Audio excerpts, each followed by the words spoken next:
laptop. So once everybody starts getting on here,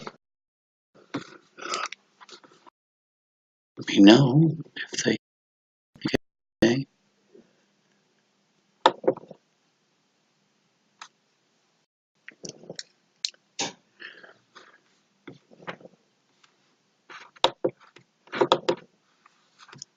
Let's see, we'll tell them a little good morning here. Morning. I guess mom ring. Morning and mom ring, those. Good morning. Welcome.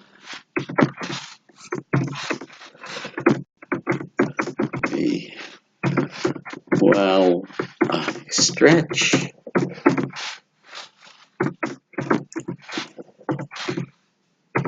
Answer your questions. Play some.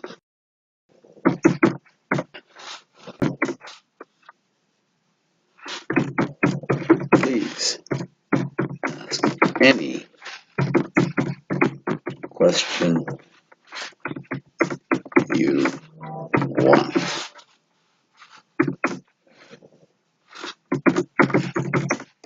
Are no dumb. There are no dumb.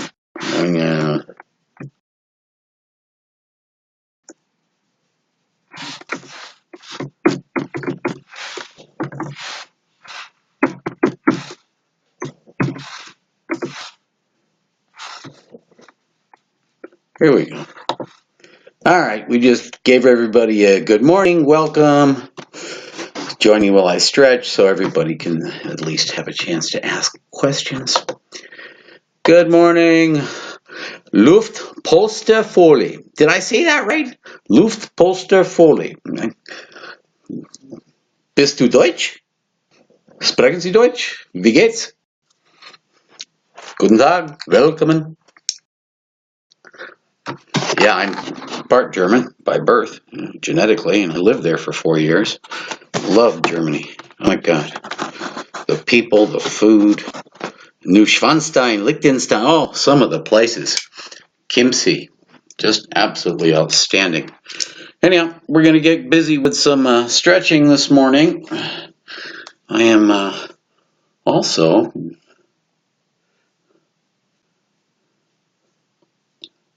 checking and seeing if anybody has any really good questions for me today. So seriously, I'm trying out the laptop. Let me know if you have good vision, good sound coming from this. I just got it yesterday, so I'm trying out this new laptop. So Luft, if you could tell me, can you see me clearly? Can you hear me good enough? Yada, yada, yada. I'm just checking stuff right now. All right. The Greeks invented diarrhea. Here we go. Good. Feel free to hit me up with any questions you got. I'm basically going to just do some stretching and probably play a little trivia while we wait for a few more folks to join us. If you have any questions, it doesn't have to be on personal training or health coaching. You can literally ask me any questions you want. I've got a whole lot of chapters in my book. I cover an awful lot of things in pushing double nickels. Still managing or working with this camera a little bit. We're going to do some stretching. I want to at least make sure you have the ability to see me so that we can do it together. If you're sitting down, let's go ahead and stand up there, Luft. I am an ACE certified personal trainer and ACE certified health coach. I also used to be overweight, and before this, I was 50 pounds heavier than this. So now I help people lose weight, quit smoking. I smoked for 31 years. Cigarettes did not do me any good. Talk about comfortable. You ever try these slipper socks? Great on the bottom. Oh, they're awesome. Just awesome. Only thing is they get warm after a while. Anyhow, hit me up with some questions, Luft. Wie geht's? Don't mind me while I pop out a shot and have me a quick spot of coffee. Yum yum. I've been up since 4 a.m. I don't know about you, but I had to watch the lunar eclipse. It was amazing. It was just amazing. Unfortunately, the darn moon set before it fully uncovered. So I got pictures of, like the crescent being uncovered, but I was up at 4 a.m. Yeah, can you tell? Woo! Not that I'm not normally an effervescent person to begin with, but yeah, you get me up at 4, start me drinking coffee and having fun with the celestial things. We had a triple. First thing that's happened in, God, almost 120 years. We had a supermoon, we had a blue moon, and a complete total lunar eclipse. So it was outstanding. Hopefully you saw it. If not, then you can go Google it, and I'm sure there's going to be a lot of pictures and lots of video. In fact, I want to go see if somebody did a time lapse. I bet somebody did a time lapse, and I want to see that. That's going to look cool. Oh, yeah. I'm a coffee snob. I can't help it. I grind my beans every morning. I get coffee from everywhere. But some of my absolute favorite coffee comes from the Big Island, my second home. Yay, good stuff there, boy. Let me tell you. So, what do you think? Want to play a little true or false? Play a little trivia while we do some stretching? I think it's a good idea. Oh yeah. I don't know if you've ever seen this, but I keep this old driver's license handy just so I can show people. That was me when I was 252 pounds. Yeah, that's 110 pounds ago. 110 pounds and about 13 years ago at my worst. Still can't believe I got that big. Anyhow, if you have any questions on, I don't care, losing weight, managing chronic pain, lower back pain is, I'm a specialist, I know. Managing diabetes or getting off the pre-diabetes list or anything not even health related or personal training related. Seriously, challenge me. In the meantime, until I see any questions pop up or anybody hits me with something challenging, we're just going to play true or false, get a little bit of morning stretching done. I'm going to head out the door here probably in a little over an hour and go do my 4 miles. I do 4 miles 6 days a week, power walking for my cardio. My resting heart rate right now is just below 60 beats a minute. If you can keep your resting heart rate low, that is the absolute best way to go. Anyhow, Luft, when you have the opportunity, get up. Who else has joined us this morning? Hey, David, what's happening? Welcome to the morning stretch Q&A, and going to play some trivia here in a minute if somebody doesn't hit me up with a nice challenging question or two. Let me know. I'm trying out this new laptop I just got. Let me know if the picture's clear, if you can hear me good, if you're having any issues at all, clue me in. And also, Dave, if you have any questions, like I say, I was telling Luft, doesn't matter if it's on personal training, health coaching, it doesn't really matter. I'm open to pretty much any questions today. Challenge me. In the meantime, we're going to play a little bit of, I think we'll play some true and false today instead of lice water. We'll do a little bit of change. Alexa, say hello. Hi there. If you guys don't have a Amazon, one of those, home devices, smart home devices, they're pretty cool. There's a whole lot of apps now out for the Echo that wasn't out when I first got this thing a few years ago. But I've got one here, I've got one in the dining room kitchen area, and I can combine them so that I can play music on them at the same time. I just tell Alexa to play music on the home group or whatever I've got it named, and it plays in both rooms. Alexa, how are you today? I'm a little under the weather, but nothing a good game won't fix. Cool. Alexa, play true or false. Welcome back to True or False. How Fun many stuff. people want to play this time? 1. You guys can play along Great. anyway. 1 it is. Last time you got 16 We're gonna out of stretch 20 in the meantime. questions right. Reckon you can do better? On your marks. Here we go. Play along. True or false? You can see the Great Wall of China from space? False. Stretch with me. You're right. According to NASA, you'd need a telescope. Only 2/5 of players get that one. Here's another. True or false? Lightning never strikes the same place twice? False. Nice one. Lightning is more likely to strike places with a lower electrical resistance. The Empire State Building gets struck more than 100 times a year. It's a fact. Here's another. True or false? An ostrich's eyeball is larger than its brain. True. Well done. Each eye is the Toe same touches. size as a billiard ball. Here's another. True or false? Kleptomania is the irresistible urge to steal? True. Nice work. People with the condition are often also compulsive hoarders. Kleptomaniacs. Here's another. True or false? In Vietnam, it's rude to give yellow flowers? False. I don't know that one. Bad luck. You've got that one wrong. They are considered a bad omen. Time for a break.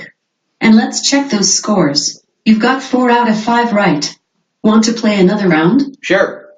Somebody's going to hit me up with a question. Okay, here we go. True or false? Backgammon is more than 5,000 years old. True.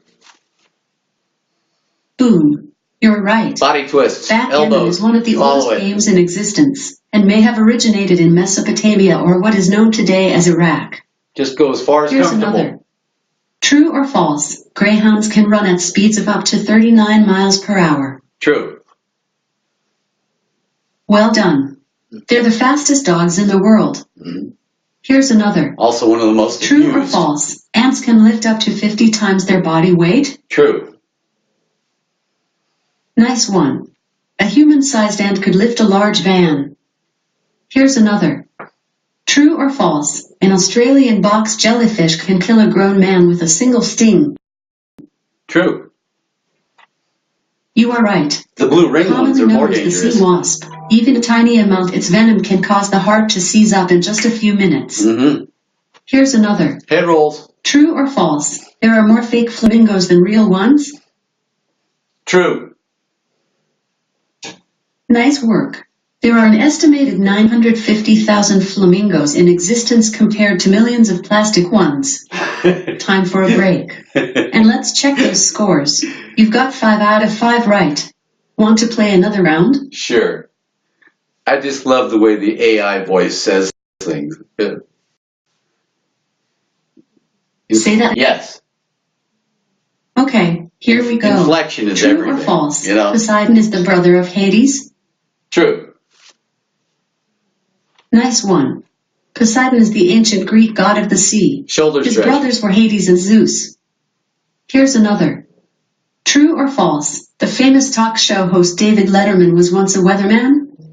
True. I'm impressed.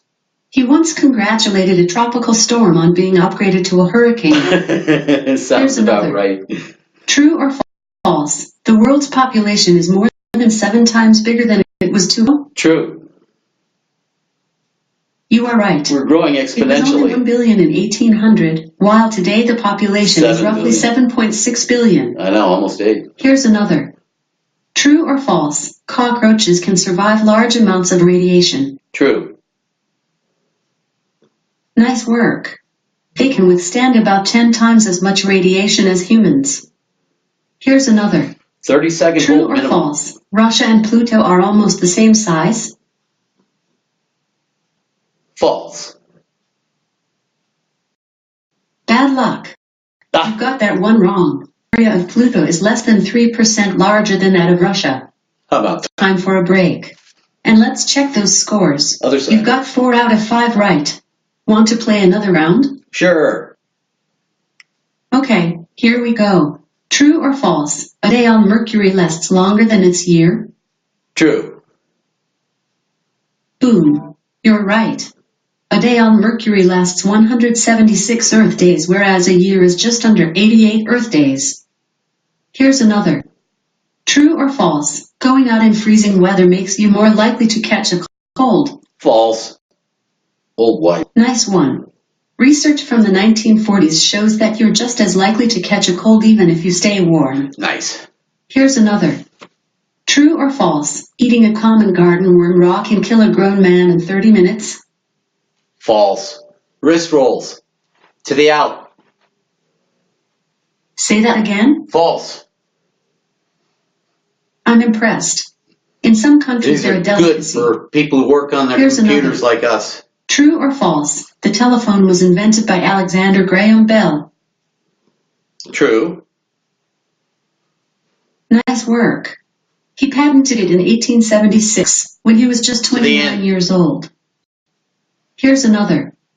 True or false? Birds hear better than they smell? Repeat that. True or false? Birds hear better than they smell? False. Oh no. No, it's You probably got that true. one wrong. Come to think of it. It's also a myth that birds can Yeah. smell if one of their babies is touched by a human. Time for a break. Hey, Dan. And let's How's it check going? those scores. You've got 4 out of 5 right. Want to play another round? Sure. We're playing true or false. It's a different game from Lice Water. Say that again. Hope you saw the lunar eclipse. Yes. Try saying yes or no. How's it going, bud? Yes.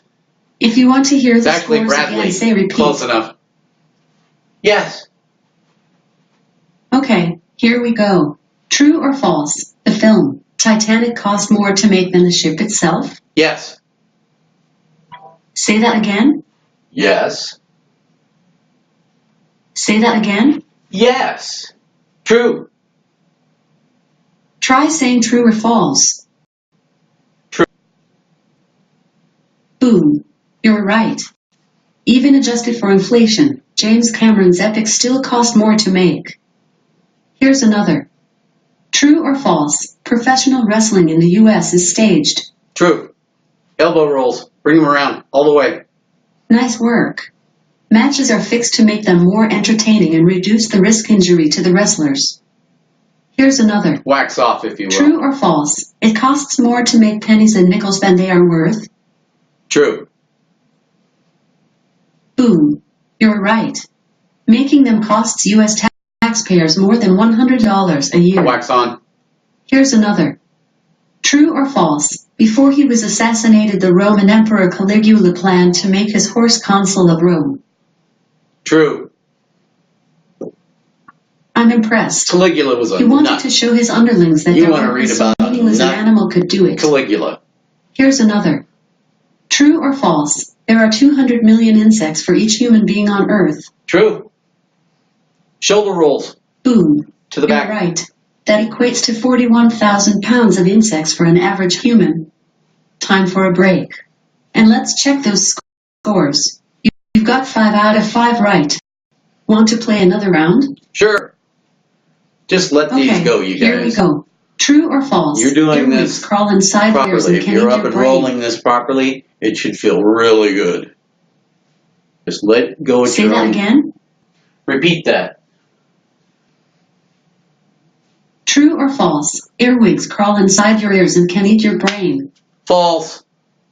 Where do they come up with this stuff? Nice work. Other than a slight pinch, earwigs can't do any harm. Other side. Here's another. True or false? During the Ice Age, you could walk from Asia to the Americas? True. Well done. You could walk on an ice bridge that was approximately 620 miles wide. Here's another. True or false? Camels can close their nostrils. True. You are right. It stops them getting sand up their nose. Here's another. Back to the other True or side. false? Forwards. The top of the Eiffel Tower leans away from the sun. True. Nice work. The metal expands in the heat of the sun, making the tower lean away from the sun by as much as 7 inches. Here's another. True or false? Voltaire never actually. I disapprove of what you say, but I will defend to the death your right to say it? True.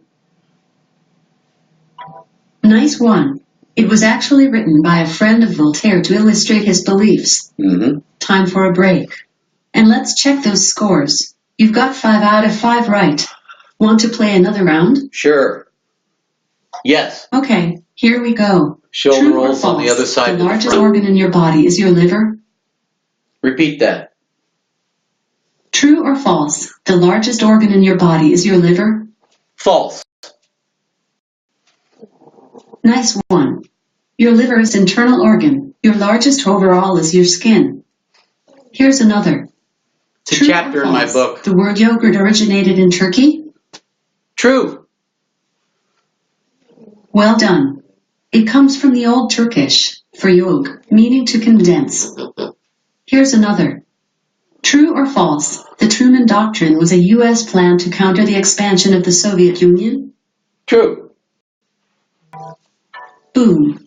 You're right. Truman is one of It my was heroes. announced in 1947 to counter Soviet expansion during the Cold War. More shoulder stretching. Here's another. 30-second hold. True or false? Most people in the world originally descended from Africa? True. Well done. Most Eurasians descend from a single group of humans who swept out of Africa 50,000 to 60,000 years ago. It was much longer than Here's another. earlier than that. We just found True out. or false? Queen Elizabeth I caught and survived smallpox? True. You are right. She caught at age 29 but lived on for another 41 years. Time for a break. And let's check those scores. You've got 5 out of 5 right. Want to play another round? Sure. Hey, you guys. Okay, here we You go. guys know how to capture True a or moment false? on The here? U.S. Department of Agriculture once tried to After this, classify hold on. tomato ketchup as a vegetable. True. Boom. You're right. It's a fruit. During the 1980s, they wanted to let schools suffering from budget cuts Who's claim joined us? condiments such as pickle relish. Hey, Random, what's going on? Class. Making tomato ketchup one as well. Here's another. True or false? The top league of German football is called the Bundesliga? True. Nice work. It We're has the stretching highest shoulders. average stadium attendance of anywhere in the world. 30-second hold Here's minimum. another. True or false? Men are more likely to be colorblind than women. False. I'm just guessing. Bad luck. You've got that one wrong. The genes responsible are more likely to be active in men because women have a second X chromosome that takes precedence if the genes aren't present. How about that? Here's another. True or false? Goldfish only have a 5 seconds memory? False. Nice one. It's a myth. They can actually remember things for quite a long time. Here's another. True or false? A tidal wave has nothing to do with the tide? True. Nice one. Tidal waves, Earthquakes. officially known as tsunamis, are caused by earthquakes. Time for a break. And let's check those scores. You've got 4 out of 5 right. Want to play another round? No. Thanks for playing true or false. You've got 36 out of 40 right. Come back soon to see if you can do even better. Leave us a 5-star review on Amazon.com with what you liked so we can make true or false the best game on Alexa. Are you done? Just want to say good morning to everybody. Thanks for joining. Morning stretch. I've been up since I watched the lunar eclipse. Did any of you guys get to see that? It was awesome. It was a trifecta, literally. We had the lunar eclipse, total lunar eclipse. We had a supermoon and a blue moon, all 3 happening at the same time this morning. So I had set my alarm for 4 a.m. So I've been up since 4 a.m. Of course, with my coffee and all my normal morning goodies. So it's been kind of cool. I was out taking pictures. Mind you, it was 45 degrees out there, so it wasn't exactly warm, but it was absolutely gorgeous. Unfortunately, the moon didn't fully uncover before it set. So I only got, a picture of the crescent coming back off of, the shadow coming off. Anyhow, I get excited about stuff like that. It is fun. I hope everybody's having a great day. If you guys are sitting, I prefer you be standing. One thing that we have an issue with in this country is sedentarianism. Sedentarianism, that basically means you're sitting around too much. You're being sedentary. I did it, I know. Being sedentary is one of the reasons I got really big and obese. For those of you who aren't familiar, I used to be 252 pounds with a BMI of 38, one-year cigarette smoker, and I got hit with type 2 diabetes. So I had to make changes. So now I'm an ACE certified personal trainer, I'm an ACE certified health coach, and I help people quit smoking, lose weight, manage their diabetes or get off the diabetes list, manage their lower back pain, and generally, become a more balanced human being. As a health coach, I work with the entire person. Yeah, I'm concerned if you're overweight. I'm concerned if you are obese. I'm very concerned about your physical. I work with people's doctors as well, especially when they get done with their annual physical and all of the numbers are, or at least some of the numbers are bad. And you can look up right now if your BMI is bad. Let me see if anyone's hit me with a question. I don't want to ignore any questions this morning. I want some challenges today, you guys. Couldn't see it in UK. Oh, that's a bummer, Random. That really is. Say hi to all my friends and family over there in England. My mom's actually from London, and my parents met in Trafalgar Square back around 55, 56, somewhere in that ballpark. And so, howdy to all the folks over in England. Yeah, the lunar eclipse was amazing out here. Like I was saying, if you're sitting, please stand. I prefer everybody get up and be moving if possible. If only just for the part of the day that you pay attention at least to what I'm talking about. Being overweight and being obese, and I'll show everybody again, I keep this picture on purpose. There's a reason that I am no longer this way. Just so you guys can see. Here we go. And yeah, that was me, 252 pounds, you guys. And that was at my heaviest. So I did not do myself any as far as being on the healthy end of things. Now that, of course, was back in 2005 at my heaviest. And in 2005 at my heaviest is when they hit me with type 2 diabetes. And if any of you out there this is me at 205, that was 50 pounds almost less than the driver's license picture I showed you. But this was still, I was, I guess, about 38 to 40 waist at this time. At my absolute heaviest, I was a 44, 46 inch waist. And of course, I used to get the khaki, the tan khaki pants that have the stretchies on the side, so I'm not kidding. I can remember the khaki pants, and they had this little black stretchy thing on the side, on either side, and little buttons so that you could expand I still have some of the old belts. Funny enough, I keep some of the old ones. I'll show you. Just to remind me of how big I was. Here's one. I have some of my old clothes, and this is one of my old belts. What's this one? This one is a 44, I believe, yeah. 2XL, or just says XL 40. Anyhow, if I were to put this on now, seriously, you guys. Now remember, here's this used to go up. I've had this one all the way up to the outside thing here. So this was me way back when. Here, let's close it up here so you guys can really see. All right, this way back when. Okay, I'm about a 32 inch waist now, but this is back at 44. The reason I'm pointing this stuff out to you guys, and there is a purpose, besides the fact that, prove I lost the weight. But the objective for me, truly, is to let you guys know that, hey, Emma, what's happening? I don't have weight loss issues. Random, you are one of the few, buddy. Let me tell you right now, 2 out of 3 Americans right now are either overweight or obese. We have an epidemic happening in America right now, a couple of them. One, and the biggest one, is the obesity epidemic. And that seems to be the one that everybody is ignoring right now. You can't. You literally can't. When there's 324 million of us Americans, and 2/3 of us, about 66 to 67%, are either overweight or obese, that's something that we just can't ignore. Because for 2 years in a row now, lifespans have decreased. Are you with me on this?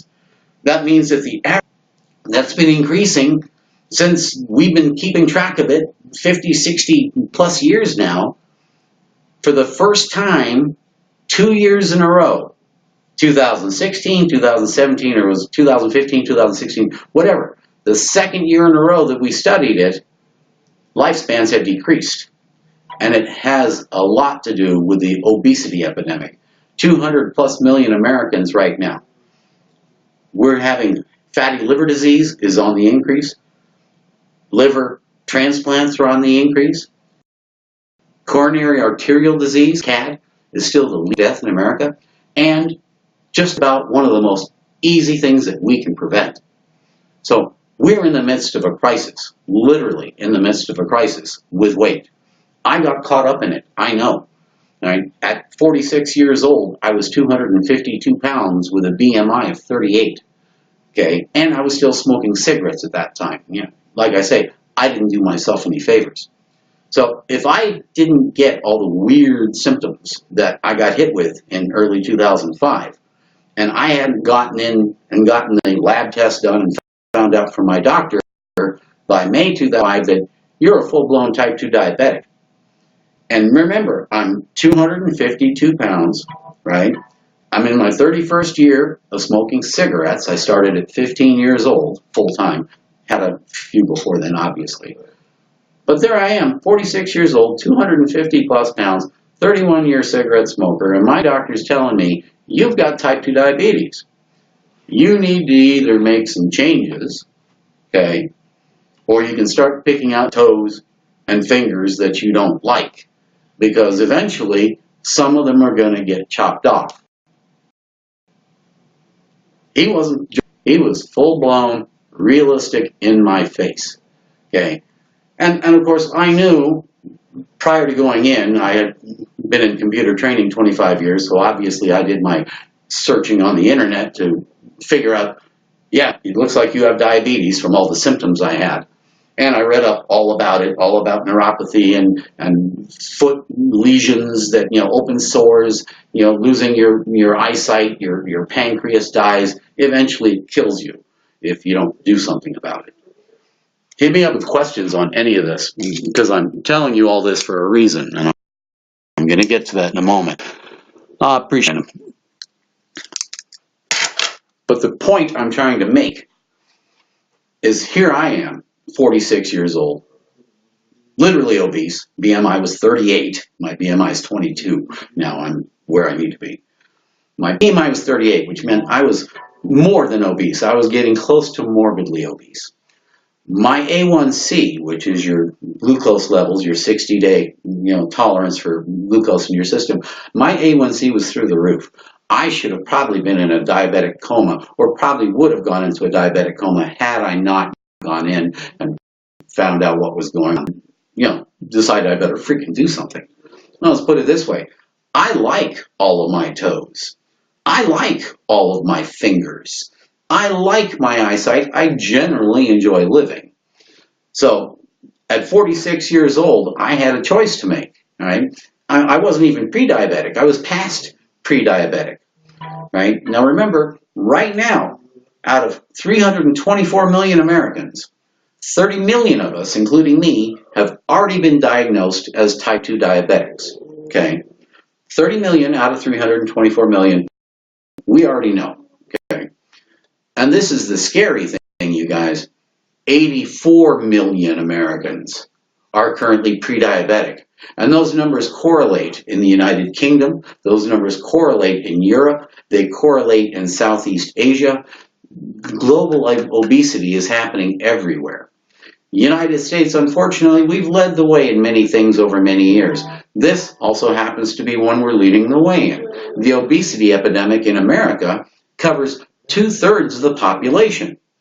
Seriously, if you're at weight, look left, look right, because you're going to find somebody overweight and somebody obese. I was overweight, obviously, before I became obese. And then again, after I was obese, I had to be overweight before I came down to weight.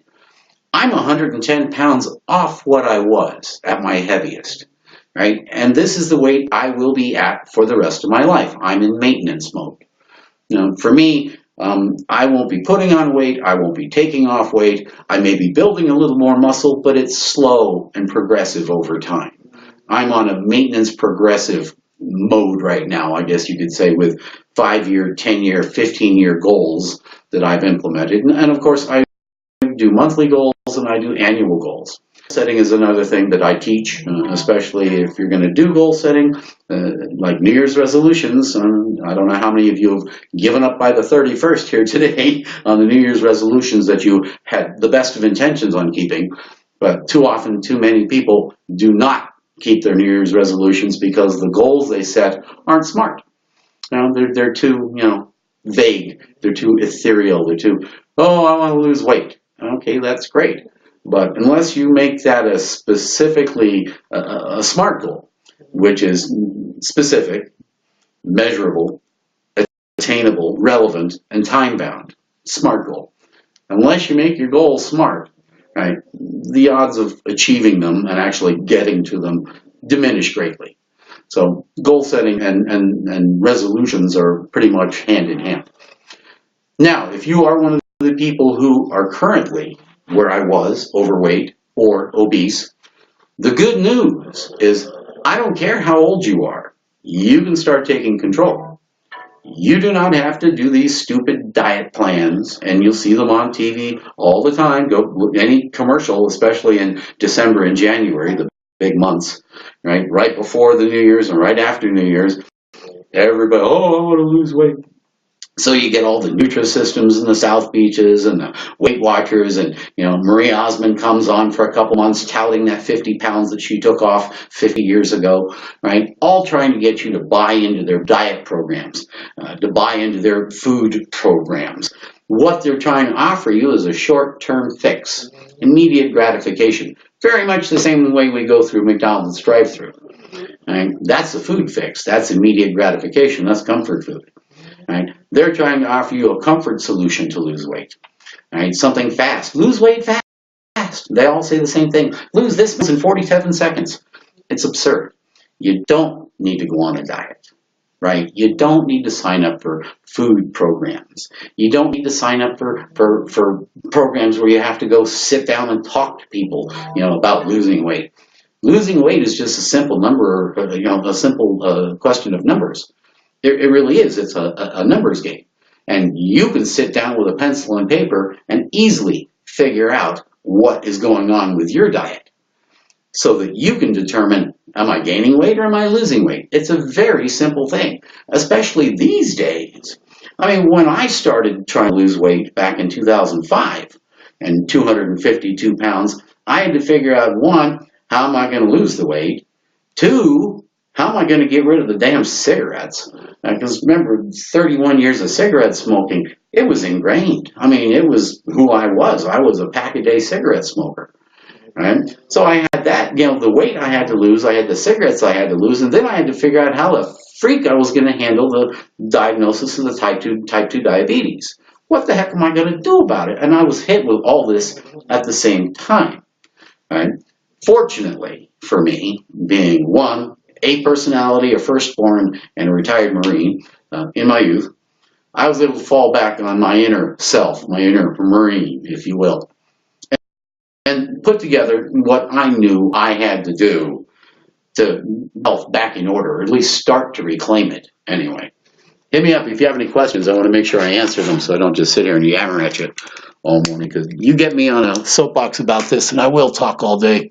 Hey, Cowboy, what's going on? Seriously, any of you that have any questions regarding any of these issues, if you're currently facing some of these challenges, if you are overweight, need to lose weight, if you don't want to talk about it here, chat about it here, you can chat with me privately about this. I'm trying to give my give back this year is spending time here, answering questions with folks here on YouNow. All of this gets saved over to Tumblr and my YouTube. And I do interact as much as I can on my Facebook page as well for pushing double nickels. But for me, this is the best because you're live. You can ask questions about anything right now. So far this month, I have helped people with discussions on losing weight, the how, the numbers, ways to go about it, and of course what I do. And if you guys want specifically to know what I do to help people begin losing weight, I will go over it in detail with you. But I've talked with people who need to lose weight. I've spoken with people on here that want to gain weight, and people that wanted to know the advantage of putting on muscle or doing weight training. I spoke with one lady who's dealing with anorexia and the issues regarding exercise when you have issues like that. And of course, for me, my first recommendation to her was to make certain that she's working closely with her primary care doctor and any specialist that she's working with, because she is working with people on that. But her parents weren't supporting her on exercise. So I made sure and gave her the right ammunition and things to talk to them about, and ways to go about it with her doctor, so that she was fine as far as getting the exercise done while still trying to address the issue she had with her eating disorder. There was one poor gentleman who's suffering from amnesia at age 24. That I sent him directly to his doctor. You need to go immediately and find out, because amnesia at age 24 especially, I don't care if you're in your 80s or 90s, starting to get little bouts of forgetfulness, right, can normal as we age, especially if you're with Parkinson's or any of the degenerative disorders. But at 24 years old, nobody should be having amnesia issues. So for him, I sent him straight to his doctor. You need to go straight to your doctor. You've got to get the MRIs, the CAT scans, whatever has to be done to figure out what's going on to cause the amnesia, because the amnesia isn't an illness or disease, that's a symptom of an underlying cause. So this month, and I've been on many days this month, it's been a very, very good month as far as just helping people, right? Even in small chat conversation online here, but I've also had some offline people contact me about getting rid of the cigarettes, because I'm helping people quit smoking for free this year. That's my give back besides what I'm doing on here. So if you are a cigarette smoker like I was, and you're ready to quit, now remember, the best personal trainer on the planet can't motivate you into quitting smoking. And the more people pushed me to quit smoking, the more stubborn I got. I remember, last thing that I'm going to do is to get in a cigarette smoker's face and tell them, what am I going to do? I mean, am I stating the obvious? That's just like if somebody had told me when I was heavy, hey, you need to lose weight. Well, thanks, Mr. Obvious, I appreciate that. But when the time comes and you are done with those cigarettes up here, you say, I've had it, and you're ready, both places, you're ready to get that monkey off your back, right? There's resources out there, tons of them. I happen to be one, I'm doing it for free. Right. Anybody who wants to get rid of the cigarettes, I put together the 90-day program, the same thing that I did, right? And I have them go through the same step-by-step process that I did, so that after 90 days, they're no longer a cigarette smoker. So you want to get that monkey off your back. Those of you who still smoke cigarettes, you want to get that monkey off your back, I will help you do that for free. All right. Questions, you guys. Categories ask questions. Hit me up with some. Remember, you don't have to ask me questions on health coaching or personal training. You can ask me questions on just about any topic you want. Matter of fact, do something fun. All right. Somebody pick a number between 1 and 80. Any number, just a random number between 1 and 80. And you guys are thinking, what the heck are you doing? Well, I got 80 chapters in this book. 80 chapters in this book. So if you already know the book or have the book, or you look at the book on Amazon right now, you can look at the first 30, 40 pages, which includes the table of contents. But you pick a number from 1 to 80, and I'll just look up what chapter that is in the book, and we'll talk about it. How's that for random? And yeah, there are chapters in the book. Chapter 1 is quitting smoking. Chapter 2 is losing weight and getting in shape. Chapter 3 is either diabetes or managing chronic pain. The first 5, 6 chapters for me were the most important because those are the ones that people use to help get better, become more in balance. The bottom line is if you're overweight, you're obese, you're out of shape, that simply means you're out of balance. And balance is not just something that's physical. For the human being, balance, it covers everything from the physical, the emotional, the mental, the intellectual, and yes, even the spiritual.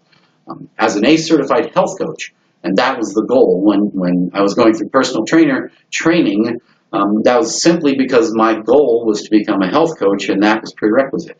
You have to be a certified personal trainer with ACE before you can get the ACE certified health coach.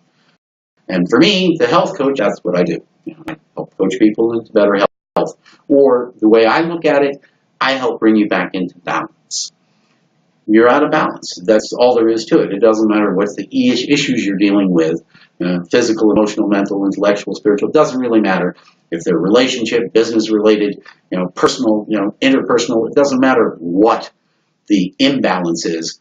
That's what it comes down to, is being out of balance. So if you guys have some questions, hit me up here. Otherwise, I'm going to just sit here and yammer at you about getting healthy until the cows come home. After all, they pay me usually for this every hour. And I, with most of my clients now, some are local, but I Skype with almost all my clients now, and they're everywhere. It's interesting, some of the hours that I have to do an appointment nowadays. But if you want to quit the cigarettes, I'll help for free. If you want to hire me as a personal trainer, health coach to help you lose weight or get your diabetes under control, you can do that too. Personaltrainingwithbrad.com. You can go there now. Personaltrainingwithbrad.com. Just sign up, send me a note. If you're a fan on YouNow, go ahead and fan me now if you haven't.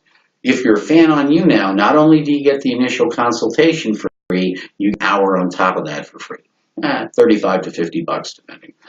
So if you're in the place where I was, overweight or obese, nobody has to tell you, you have to lose weight.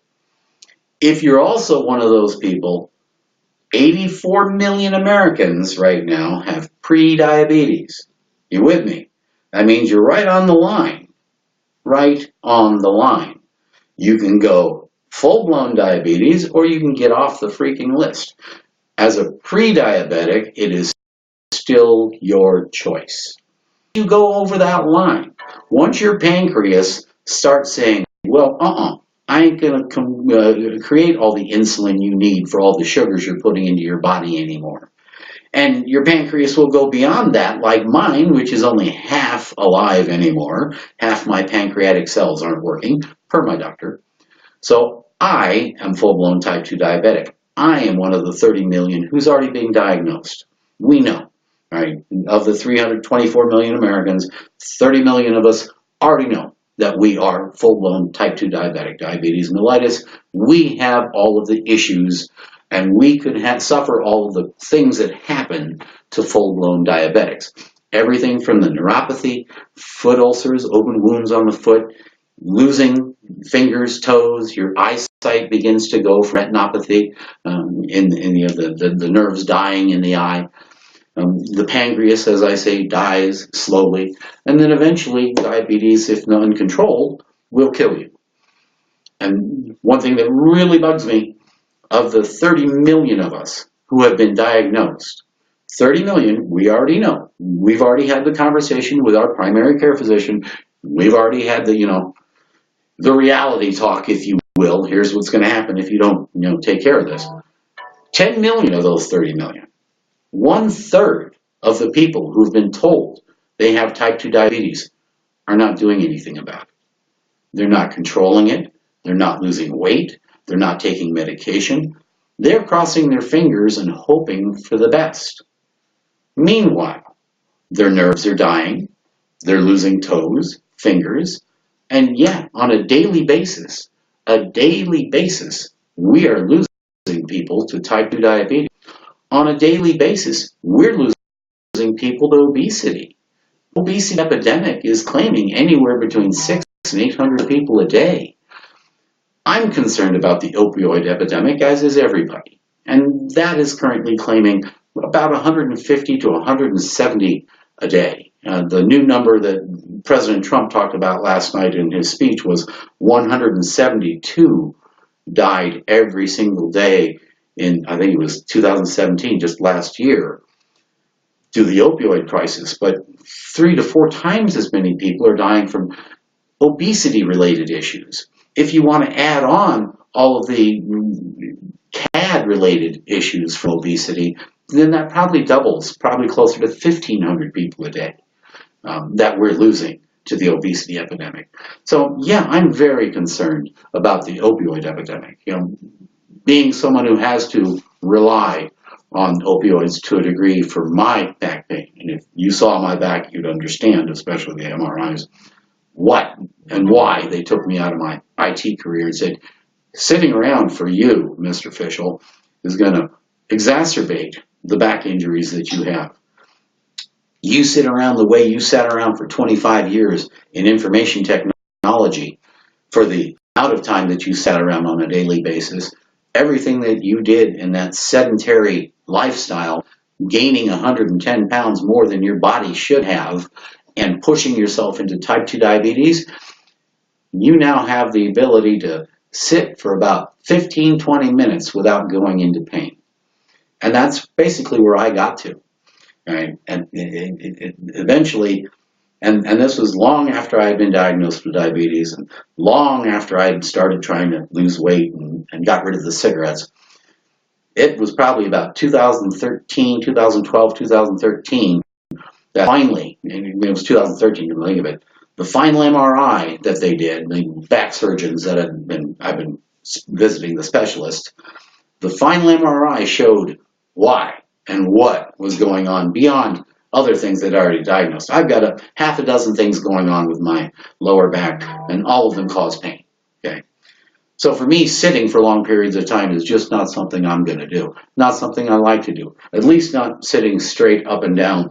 You know, the way we were all taught. Sit up straight. Yeah, right. When you're sitting up straight, you're sitting literally on a tripod. The human body is not built for sitting. The human spine is not built for sitting, especially for long periods of time. The human spine, the evolution of the human spine goes back 500 million years. We can still dig up a little critter in the sand that our spine originally came from. But the spine itself has curves. And these curves, as you're sitting for long periods of time, you're pushing down, right? The gravity. And especially if you're overweight, you're pushing down on all of the vertebrae. You're squeezing the discs together. And the bottom line is the longer you sit in one position, the more damage that you could be doing to your lower back. There are 3 main issues. 3, I guess you could say, congenital issues. I mean, there's a few others, but 3 main congenital issues that us humans face with our spine. One you all know very well. It's called kyphosis. That's the hunchback, where you get the hunch going in your back. That's kyphosis.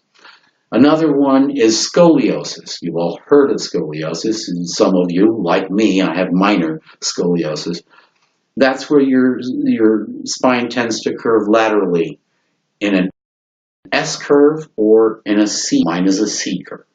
It goes like this. And with scoliosis, the spine itself also has a tendency to twist over time as well. So not only can it curve the wrong way, side to side as opposed to the normal, but it can also turn at the same time. That, for me, that feeling is like someone taking a vice grip and putting it right in that spot where I can feel the twist happening. But lordosis is the third one. Now, lordosis is one that you could probably, if you've seen an old nag, an old mare, has gone riding in old stables, and they bring out the old nag, and you got that little right there in the horse's back. That's sway back, or lordosis. Now that in humans, that's the lower part of your spine pushing forward towards your stomach. Okay, that's what lordosis is. Now, scoliosis and kyphosis, right? Most of the time they're congenital. Most of the time you're born with these things, and they develop and get worse as you age. But lordosis is one of the few that can be induced by being overweight and sedentary, sitting for long periods of time. You with me on this? So remember, for me, in computer training, I sat all day long. I'd go in the office in the morning. If I didn't have meetings, I'd be sitting at my desk working on the computer, on the phones, whatever. Just like many of you. When you're working, if you're working in an office, you're sitting down. Right? By the time I was at the point where I could no longer sit for long periods of time, I was one of the guys that had boxes that I put my keyboard, my mouse, my monitor. I still have pictures. And this was 2012, 2013. I still have pictures of me in my office working on, standing up and working on my, computer stuff standing, because sitting at that time for long periods was just too painful. Right? But the bottom line is, I did it to myself. Right? I was the guy that was always sitting for 25 years in computer training. Well, you're either sitting working on the computer, or I was sitting in the car going out to meet with clients to talk about training their people, sitting in a conference room or sitting in an office. I mean, I was sitting constantly, right? And getting heavier constantly, not paying attention to my diet, not doing any exercise. I was just basically getting fat and happy, fat and happy dad, I guess you could call me back then. So if you are at the place where you're overweight and you're being sedentary, right? In other words, you're not moving, then you already know you need to make changes, right? You already know. But, and this is the good thing, I don't care how old you are. I don't care if you're 20, 40, 60, 80, 100 years old. It doesn't matter how old you are. You don't have to sign up for stupid diet programs. You don't have to hire a personal trainer. You don't have to do any of these silly, food programs or any diet plans or go to Weight Watchers. You can do this yourself. You can do this yourself. You have the ability. Especially these days, it is so much easier. When I was trying to lose weight in 2005 at my heaviest, right? They didn't have all of the awesome resources that we have now. I mean, now every single restaurant, at least here in California, every single restaurant, every fast food place, everywhere you go and buy food, calories are in it. It lists it right there. Here, watch this. Alexa, how many calories are in a McDonald's double quarter pounder with cheese? My favorite. McDonald's double quarter pounder with cheese contains 262 calories per 100 grams, 74 calories per ounce. A typical size is an item of McDonald's double quarter pounder with cheese, which contains 280 grams, 9.88 ounces, of McDonald's double quarter pounder with cheese, and provides 733 calories. 733 calories for a double quarter pounder with cheese. Now you're thinking, how does that relate, right? How do I relate? Let's round it up to 800 calories for a double quarter pounder with cheese. My current weight is 142 pounds. For a 142 pound person, I'll need about 1,350 calories a day just to maintain 142 pounds. Not gaining weight, not losing weight, okay? So 800 calories is just 550 calories less. My daily requirements are just to maintain my weight, okay? For every 3,500 calories additional that goes into my body that I don't burn off with some form of exercise, that'll turn a pound of fat. Okay? So if I have that double quarter pounder with cheese, and I have a large fries with it, and I have a fillet of fish with it, and I have a milkshake with it. This used to be my average daily meal at lunch when I was in computer training. I'd get wherever, Wendy's, McDonald's, Carl's, whatever. I would get enough food at that time to feed, a couple people, take it back to the office, eat it at lunch at my desk, and go back to work on the computer for the rest of the day. And I'd go home in the evening, and I'd have a nice big meal at home, wife, the kids, and I'd get right back on the computer again and be sitting there for hours and probably have a late night snack. The bottom line is, I was slowly putting weight on. Simple. I wasn't watching my calories. I didn't have any particular diet. I guess you could say I had a seafood diet. I saw food and I ate it, so. But when I figured out what I had to do as far as cutting back on the portion sizes, and that became key to me in my success, because I did not stop eating the foods that I like. I still eat a McDonald's quarter pounder with cheese and a fillet of fish and a large fries, but not every day. That's an occasional thing.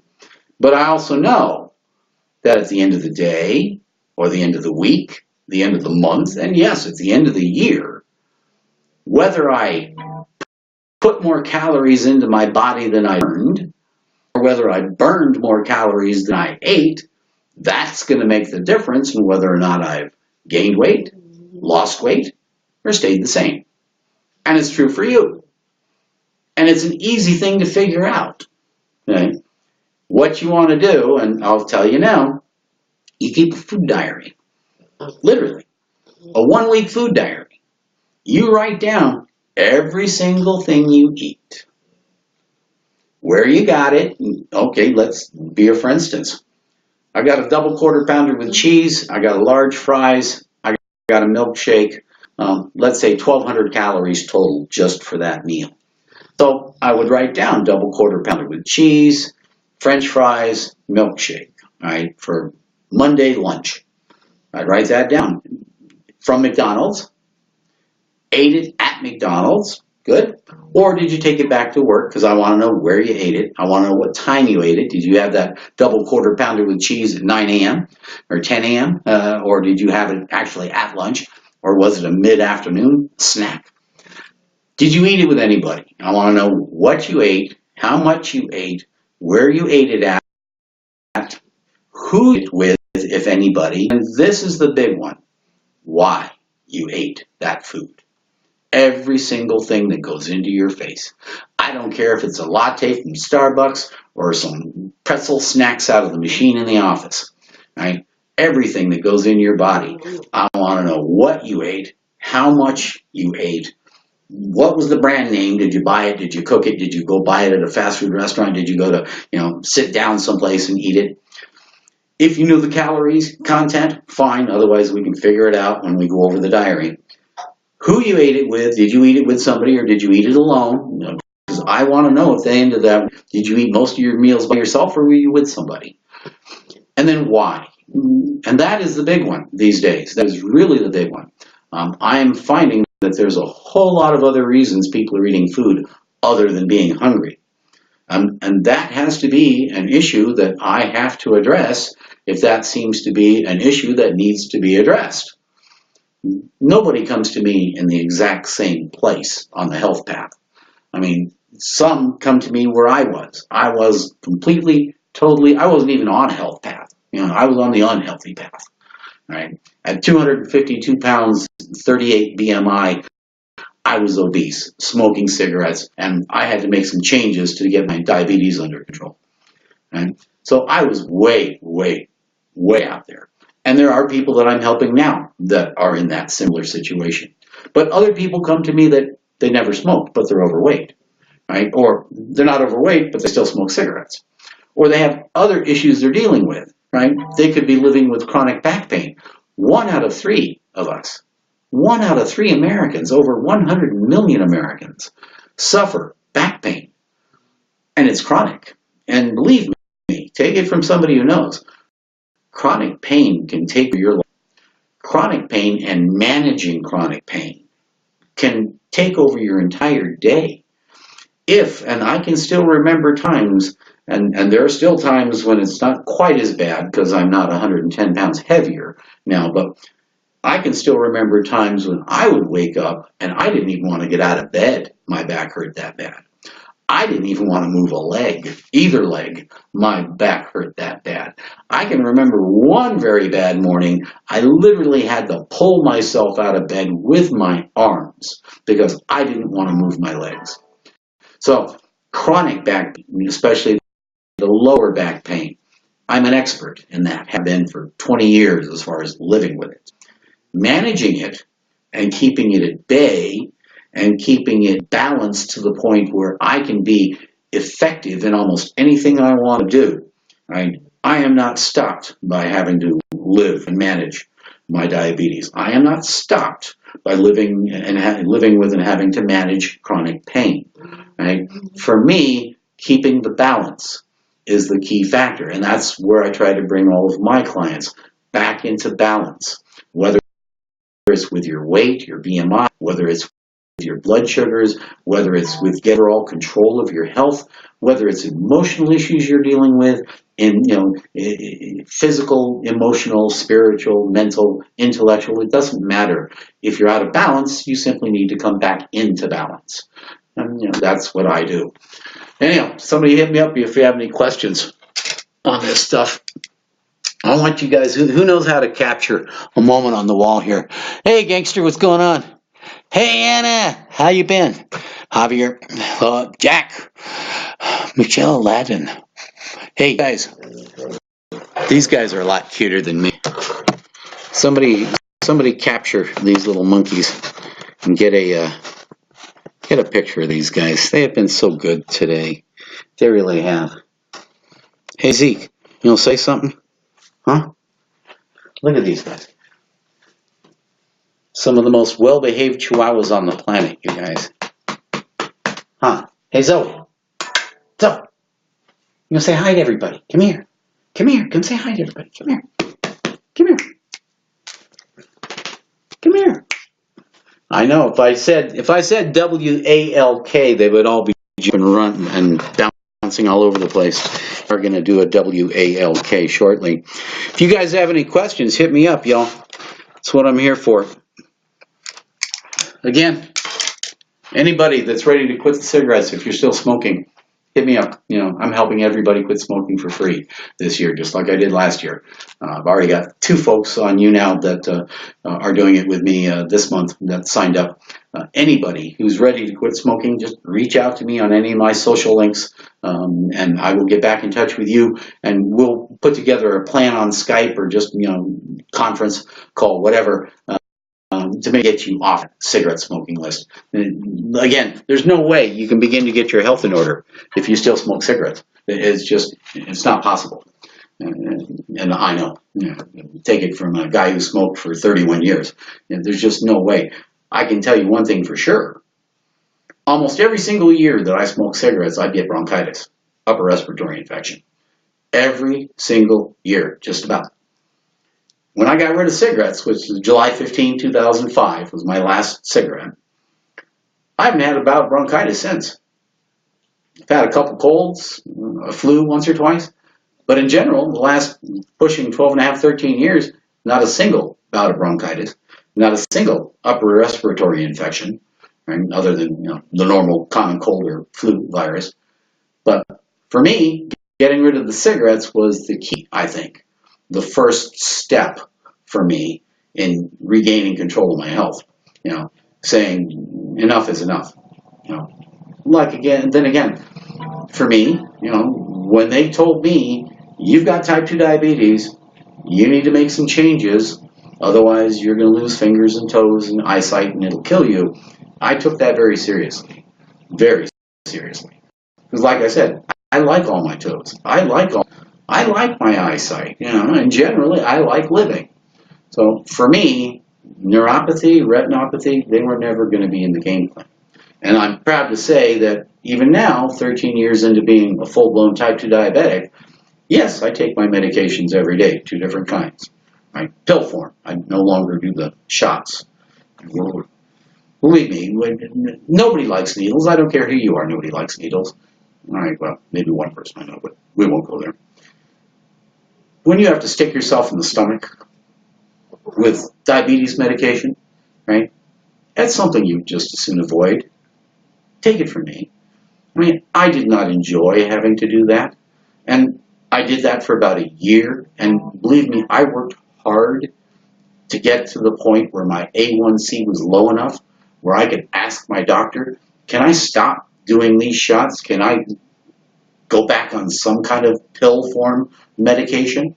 And fortunately, I brought my A1C down to, where it is pretty much now. I've been running right around 6 to 6.1, and 6.2 at my highest. My goal is to get my A1C down to 5.8. As a full-blown type 2, it's probably the best I'm going to be able to do. So, any of you guys have any questions on any of this stuff? Let me know. It's what the category is here. You vape. Now, are you vaping tobacco or are you vaping the good stuff? Because I vape too,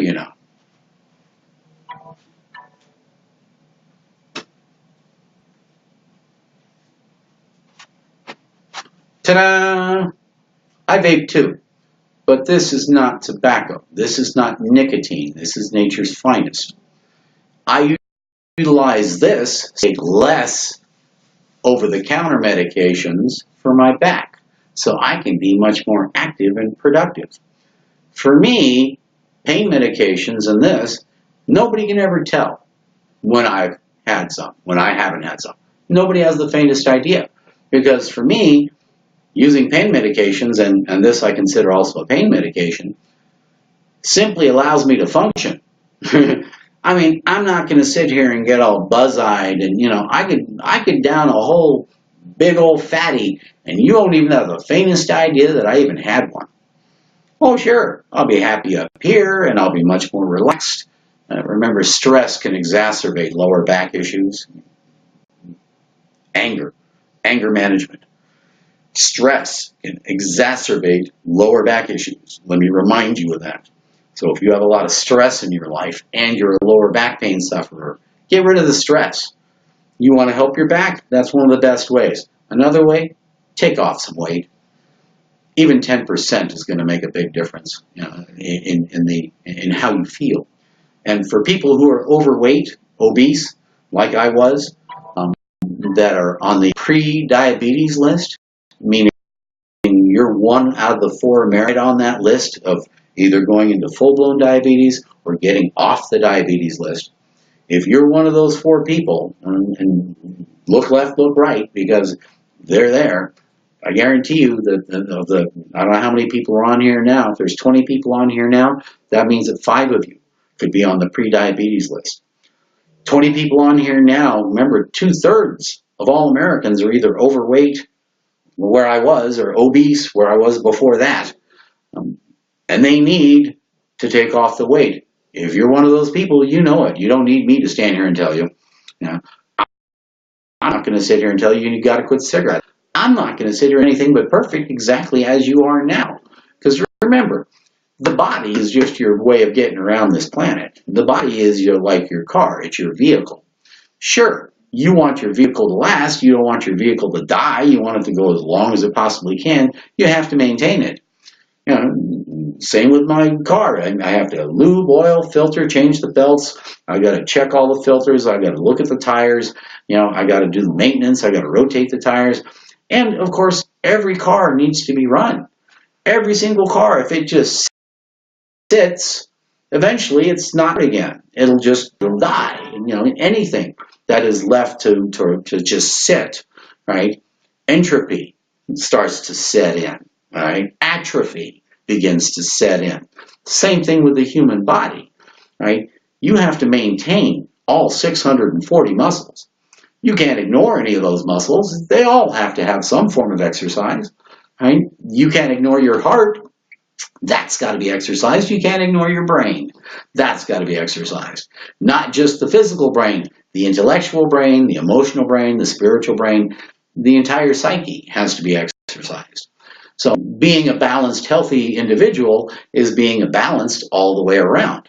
Not just with your BMI, not just how in shape you are, but how in shape you are overall. Physically, mentally, intellectually, spiritually. The whole gamut. When you're in balance, you're at your proper weight, your proper BMI. You and your doctor are having happy discussions at your annual physical because your blood pressure is where it needs to be, your cholesterol is where it needs to be, including your triglycerides, your high and your lows. Your A1C, your blood sugar is where it needs to be. And for me, as a personal trainer and your health coach, I know what your resting heart rate is. That tells me how healthy your heart is. The average heart rate can vary widely. Anywhere from 60 beats a minute to 100 beats a minute can be average. It all depends on the individual. Every individual is not the same. So don't try to compare yourself resting heart rate with anyone else. Your resting heart rate is your resting heart rate. You can always make it better. For instance, my resting heart rate right now is 58 beats a minute. That's my 30-day average. My goal is to get it down to 55. And then eventually, if I can get it down into the upper 40s, all the better. The lower your resting heart rate, the more effective your heart is pumping blood, the more efficiently you're processing your cardiopulmonary system is working. So the less stress you put on your heart, the lower your resting heart rate normally. So getting back in balance is the key. And if you're vaping tobacco, I don't care what form of tobacco you're using. I prefer, if you're going to use tobacco, to vape over burning cigarettes, because that cherry burning at 1200 degrees on the end of that cigarette is putting some very nasty carcinogens into your lung that you don't need. As a major irritation source, I'm sure, for my bronchitis, for my upper respiratory infection. You're pulling the smoke. 50 known toxic chemicals are in the smoke itself, or in tobacco. They add the stuff in there. Everything from arsenic to urea to hydrochloric acid. I mean, it's amazing the ingredients you'll find in tobacco. Google it. Seriously. You'll find a list of up to 500-600 additives that they put in. It's insane. But tobacco, no good. Bad. I don't care what form it is. I don't care if you vape it, chew it, smoke cigarettes. You got to get rid of tobacco. Get the nicotine out of your system. Nicotine in and of itself is very bad for the human body. Okay. Smoking it is probably the worst way to do it. Vaping it isn't a whole lot better, but it's a little better. But if I had my way, you'd be swapping out that nicotine vape for some of nature's finest sativa or indica or a hybrid. I think it's much better than alcohol. It's much safer than alcohol. I have yet to see anybody get drunk and go get in a fight, or get stoned and go get in a fight. Getting drunk and going get in a fight is a common thing. But normally when people get stoned, and the image of the stoner, just on the couch, Cheech and Chong kind of thing, that's a myth also. Marijuana, sure, can relax you. Right? And it doesn't really matter if you're doing a sativa or a hybrid or indica. They all have the same basic functions. You're going to have little changes and variations in the THC and the CBCs and the cannabinoids, various. And yeah, you can get different strains now that can carry slightly different effects. But still, marijuana is marijuana is marijuana. Right? If you're one of those people that smokes marijuana and basically you turn into a law on the couch, that comes down to choice. Literally, that comes down to choice. If you prefer, you can smoke a little marijuana and then get up and go take a walk. Certainly make your walk more interesting, right? Get on your bike, go take a bike ride, do something. For me, being active is the key feature to being happy. Being sitting around all the time and getting heavy and fat and sedentary and having the severe lower back issues, that's no way to live. So if I can help others get out of that slump, take off the pounds, get rid of the tobacco, whether it's cigarettes or vapes, because it's still an addiction. Remember, nicotine is highly addictive. But 2 weeks after you get rid of that stuff, it's out of your system. 2 weeks, it's all it takes to really get the nicotine out of your system. Right? Out of your head, that may take a little longer.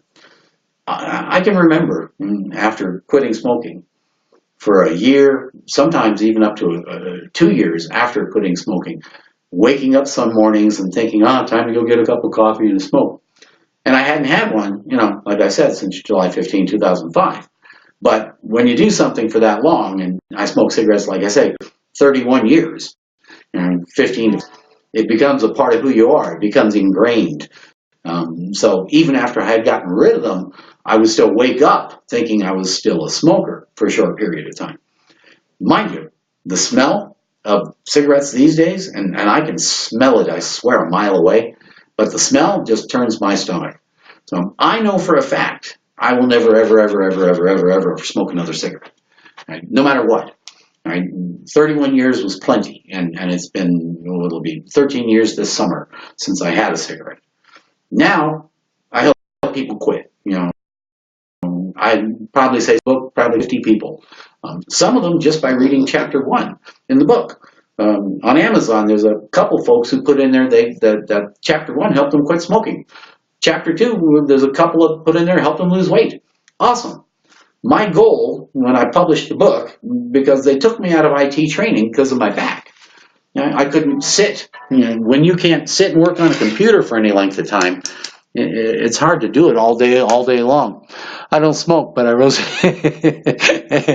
All right, Tony, good. Anybody can make me laugh is a good for me. Laughter is the key to one of the best things that can happen to your brain. When you laugh, there are certain endorphins that are released. Literally. When you laugh, there are certain endorphins that are released in the brain that keep you in a positive, good mood. Laughter really is the best medicine.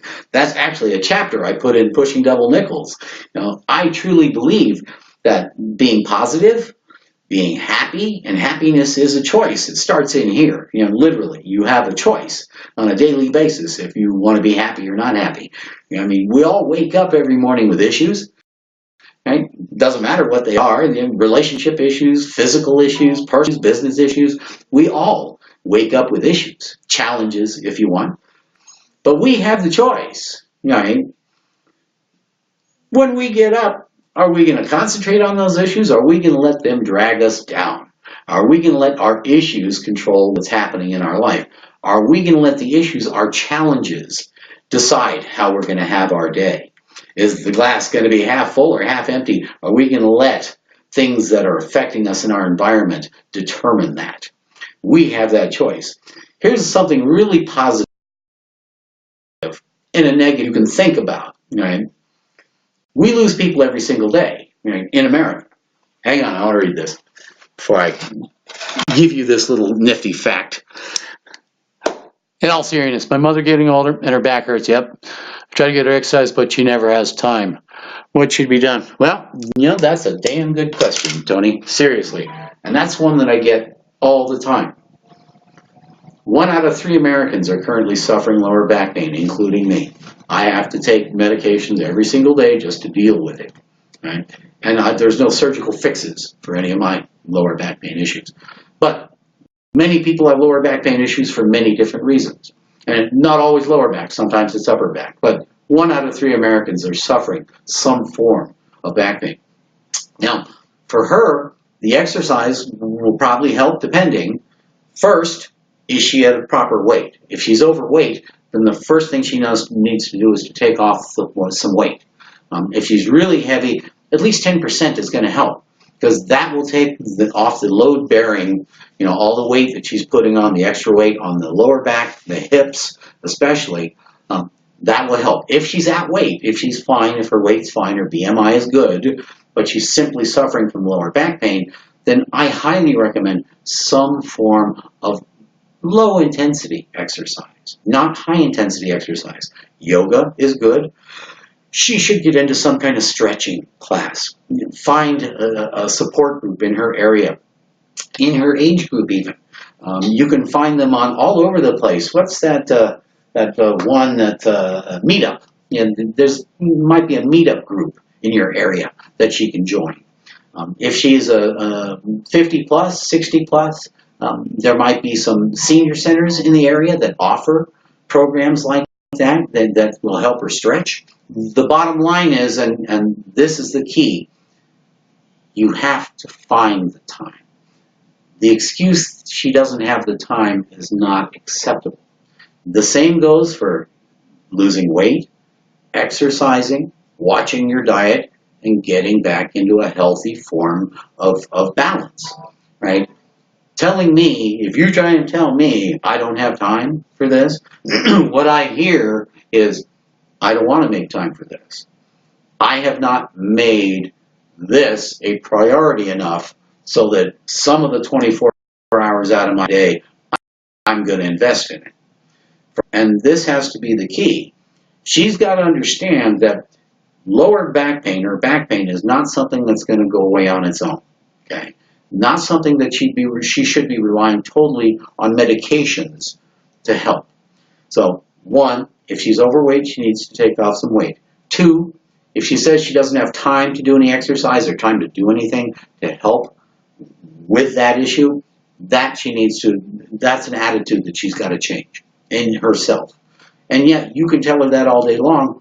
Some of the best things that you can do, email her links to articles showing how that stretching exercises, yoga, different things can help her with her back pain. Even if it's just 15 minutes a day, doing some form of stretching routine. Find that time. Get up 30 minutes early. Stay up 30 minutes late. Take that time at lunch instead of going out and eating a hamburger, right? Take your lunch to the office, right? Have your lunch a little bit early before the lunch hour, and then take your lunch hour to get out and do some walking. You know, some form of activity. Anything is better than just sitting and hoping for the best. Okay? So does that answer that question, at least to some degree? Anybody else? Hit me up. So I hope that does answer at least some of that, Tony. And if it helps, you can just put her in touch with me. You know, give her any of the links there in the page there. You can either send her over to my personaltrainingwithbrad.com website, and I'll help her out. Just tell her that Tony sent me, so I know it's her. Right? Or hook me up with her email, and I'll reach out to her. Anyhow, so like I say, it doesn't really matter how old you are. If you're 20, 40, 60, 80, I can take a 100-year-old man, if he's still breathing, and I can help make him a little better. Yeah, even people that have never ever done anything to try and get healthy can still take little steps. And we're not looking for short-term diet plans or fixes or just anything that cross your fingers and hope for the best kind of stuff. It's got to be positive. It's got to be something that is a little self-motivated so that you invest in yourself. It's just like maintaining your car. Like I said, the human body is your way of getting around on the planet. Right? Same with your car. Right? You have to take the time to maintain it. You wash it, you lube oil filter it, you check the tires, the belts, the filters. I mean, you have to do and take the time to do what's necessary to maintain your car if you want it to keep running, if you want it to run well, if you want it to last. The exact same thing is true for the human body. If you want it to last, you have to maintain it. You have to take care of it. You have to invest in doing it. Okay, so telling me that I don't have time to be healthy, that's like telling I don't have time to live longer. I mean, I hear the same thing. For me, I know darn well, and I'm pretty convinced of this, had I not lost 110 pounds and got rid of those cigarettes, I probably wouldn't be standing here yammering at you right now, right? I wouldn't have become a certified personal trainer at age 56 and a certified health coach at age 56. I would have been long gone. My heart would have probably exploded before I was 50. Right? Every single night, 90,000 people go to sleep that don't wake up the next morning. Every single night. You with me on this? I'm quite convinced if I had stayed heavy obese and kept smoking and not done anything regarding my diabetes, I'm quite certain something would have given by now. Heart attack, probably, is my guess. Might have been a stroke. Or I could be in such a position now, if I was still alive, that I might be missing half my toes or one of my feet or some of my fingers or half blind. I mean, I can only imagine the shape if I was still alive. If I hadn't taken off 110 pounds, got rid of the 31-year cigarette habit, and got my A1C down to a level where my blood sugars weren't killing me. So I'm pleased to say I don't have one single bit of neuropathy in my toes, my fingers, my eyes. I have zero neuropathy. I have my eyes checked annually. I have my feet checked at my podiatrist annually. In fact, my appointments are coming up. I do my labs for my doctor on her request every 3 to 4 months. Right? My doctor is more like my partner, my health partner, anything else.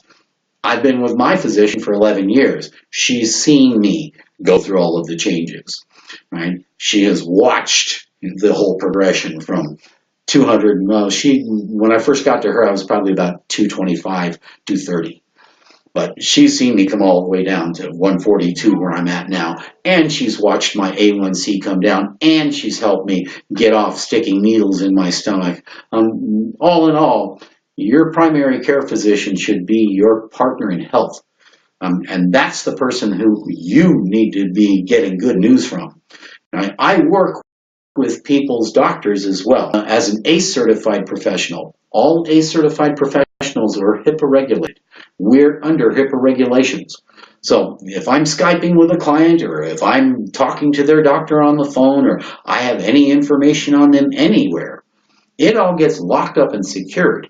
Any conversations that I have with any of my clients or any of their doctors, that is confidential, privileged information and will not go any further than me by law.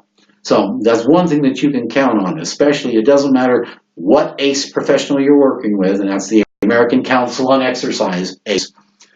Doesn't matter which professional you're working with, we're all covered under HIPAA regulations. So I work with doctors to get those numbers where they need to be. And as a reminder, the numbers that you need to stay on top of if you're going to be healthy, your BMI. Now that you can find out right now. Sitting right there, you can find out, or hopefully standing up. You go look for the BMI calculator, the body mass index calculator. You can go to the cdc.gov website. Oh, I don't have it on the wall anymore. You can go to the cdc.gov website. You can just BMI it, or Google it on anywhere. Look up the BMI, and you'll put in you look at your height. It'll go by your height and your current weight, and the chart will take you to a box, and that'll tell you exactly what your current BMI is. So if your BMI is anything over 30, right, you need to get on the ball and get something done right away. Okay. My BMI used to be 38, just so you know. Clinically, almost morbidly obese. Right? My BMI is now 22. It's where it needs to be. It's where it's going to stay. But the numbers, again, that I'm talking about that you need to know, that you need to work with on your doctor, these are the numbers you need to know that you're keeping healthy. Your BMI, and that does mean your weight, okay? Your blood pressure. How is your blood pressure? Is it high? Is it low? Is it right where it needs to be? I'm on blood pressure meds. Cholesterol. How is your cholesterol? I take cholesterol medication as well. A1C. How are your blood sugars? Now remember, these are all the numbers you're going to find out at your annual physical with your doctor once you had your labs. You got to do the blood work. You got to get your labs done. Once you get your labs done, then you follow up and you have your meeting with your doctor and you discuss all of those numbers. Right? And then the number you're probably not going to find out at your doctor's office, but one that's extreme to me and should be important to you is your resting heart rate. Right? That tells me how healthy you physically are with as far as your heart health. Right? So your resting heart rate, I wear several bands. I wear 2 different bands that track my health. Everything from steps to the calories I burn to my sleep cycle, my heart rate. All of this is tracked on these bands. But before I was using bands, the easiest way to track your resting heart rate, first thing in the morning, when you first wake up, before you get out of bed and do anything, before you even really start thinking about anything else, when you very, very, very first wake up, that's when you want to take your pulse. Because that's what's going to tell you the resting heart rate at that particular time, which is the best time of day to take your resting heart rate. When you're still in bed, before you're getting out of bed, before you start getting all excited about the day, right? That's when you take your resting heart rate. Okay? And like I said, the average resting heart rate can vary anywhere from 60 beats a minute to 100 beats a minute. There is no good or bad. It's all based on the individual. Right? But again, the lower, in general, the lower your resting heart rate, the more effective heart is working to pump the blood, and your cardiopulmonary with your lungs are working. Anyhow, so hit me up if you have any questions, you guys. I've got to get out and get my mileage done. What is it? Yep, I got 4 miles waiting for me to go do. Well, thank you there, Sexy Blue Crocodile. I appreciate it. And yeah, Tony, if I can help with your mom, just let me know. Put her in touch. Better yet, bring her on here. You and I will get on here and we'll co-host and we'll make her watch. How's that? That's one thing I'm trying to also do for the month of February. I'd like to find some folks who want to co-host with me. Just for a few minutes if need be, but some folks who maybe want to get on and co-host while I'm either doing my stretching or while we're playing lice water, or just in general want to get on and join me talking about health issues. In the meantime, I'm going to get my little tush rolling because I'm itching to get out the door and go do my mileage. I'm at that point now well, obviously as a certified personal trainer, you're not going to hire me if I look the way I used to look. Especially if I look the way I look, 50 pounds heavier than this. Oh yeah, right. Sure, you're going to be my personal trainer. Yeah, right. So yeah, for any personal trainer, and I don't care if they're ACE certified or NASM, I don't care what their certification credentials are. Any health professional, certified personal trainer or health coach, our very first customer, our very first and most important client is ourselves. I mean, yeah, I can sit here and talk to you about being healthy all day long. I can sit here and talk to you about being, in shape all day long. But if I don't set the example myself, if I don't walk the walk, in other words, you're certainly not going to listen to me, right? So just the fact that I've been there and done that on loss and the cigarette smoking gives me a major advantage over pretty much any personal trainer on the planet. Because personal trainers, they've got a limited scope of practice. Yeah, they'll help you lose weight, they'll help you get in shape, they'll motivate you, yada yada, put together exercise programs, yada yada, and do But they have a limited scope of practice compared with a health coach, which was the goal that I went for when I started doing training on this. Right? The health coach is a personal trainer times 10. The health coach is the person that's going to help you get completely back into balance, entire body, not just your physical, right? Because for me, and my goal working with my clients is to bring them back into balance all the way around. The entire individual, the entire person. So by the time someone's done working with me as their personal trainer or health coach, I've created their own personal trainer. I've created their own health coach. So I succeed when you don't need me anymore, right? When you're hitting the goals that we put together, when you're staying on top of your health, when you're doing what you've got to do to keep in balance, physically, mentally, spiritually, intellectually, when you're a fully well-rounded, balanced individual and you're either on the path to good health or you're at good health and you're staying there, then you don't need me anymore. I have succeeded. My job is done. Right? I hear from people all the time that were clients that are just awesome. Emails and calls and texting, and just so they stay in touch, because I love to hear from people.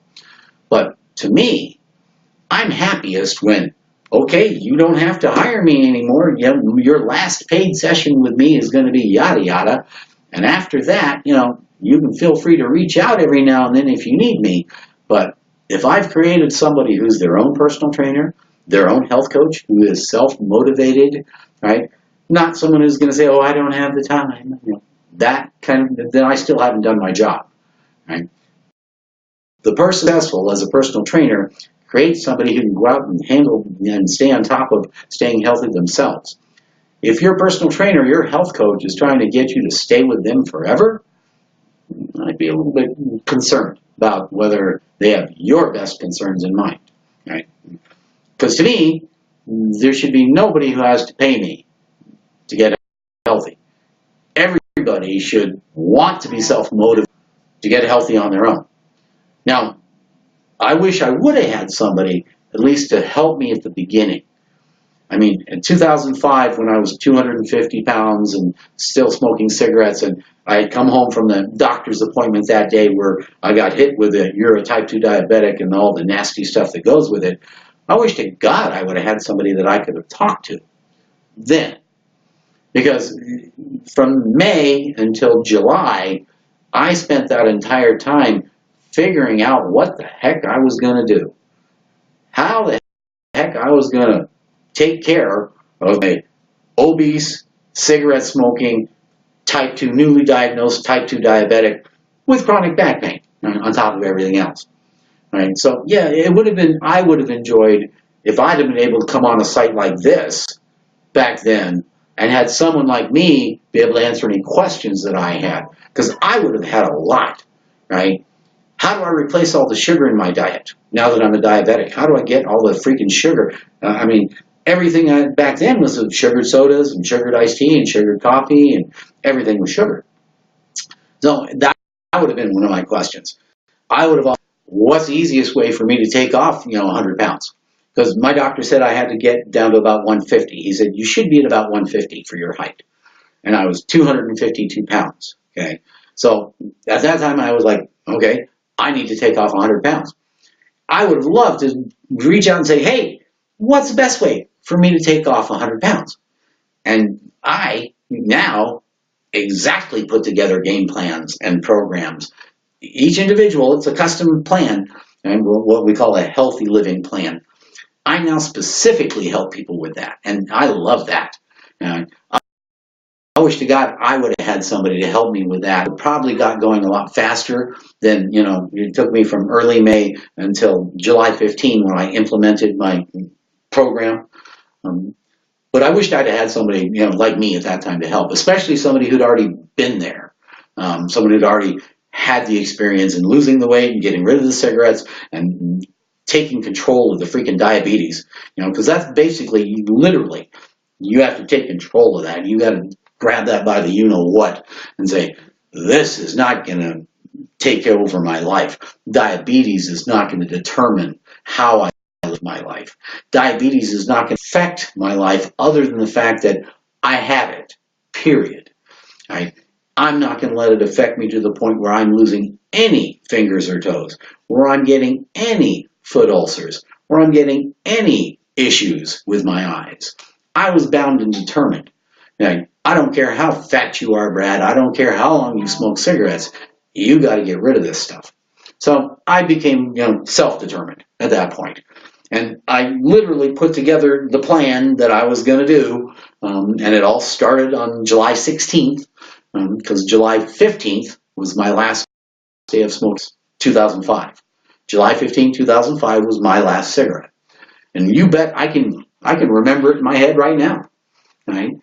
Because you do something for 31 years and say, okay, that's enough, no more. You're going to remember that day. Remember that day, that night. It was actually that night. It was a Friday night, and I had my last cigarette, and I had the last, I didn't even have any lighters left. I think I had matches, right? Because I'd gotten rid of everything tobacco related in my house, everything. Every ashtray except for this one last one that I had kept in my car, the sand, the one that had the sand in the bottom.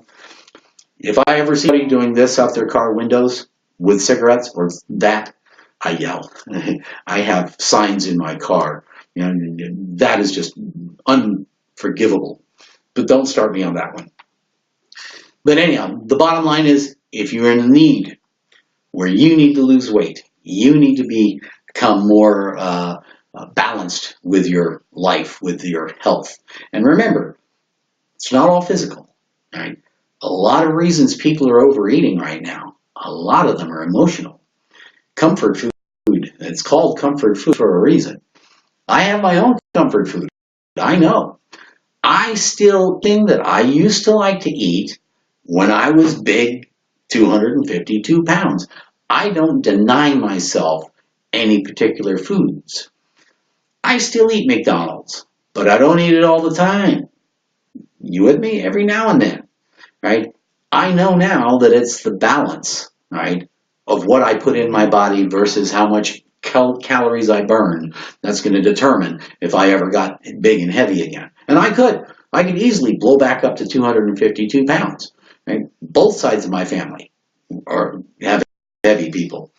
Uncle Jerry was probably 400 plus, very, very big. So I know it runs in my family, both sides of the family. Now, obesity is something that I will always have to keep an eye on because it's something I can easily fall back into. Any questions, you guys? What's going on, Anna? Well, you guys, I've been yammering at you for a while now.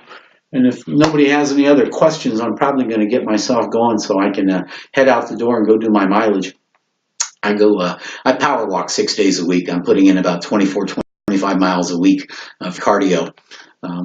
Got to keep that ticker going. And I do resistance training, weights, 3 times a week as well. Not heavy, right? The heaviest weight that I work with is a 35-pound kettlebell. My 225-pound dumbbells are 50 pounds. So it's about the most I work with at a time. For me, it's not the heavy lifting that I need to do, is the repetition, right? The long-term repetition and doing it over a long period of time is going to help with your metabolism. If you're trying to lose weight, doing some resistance training, light weights, high repetitions is really going to kick your metabolism.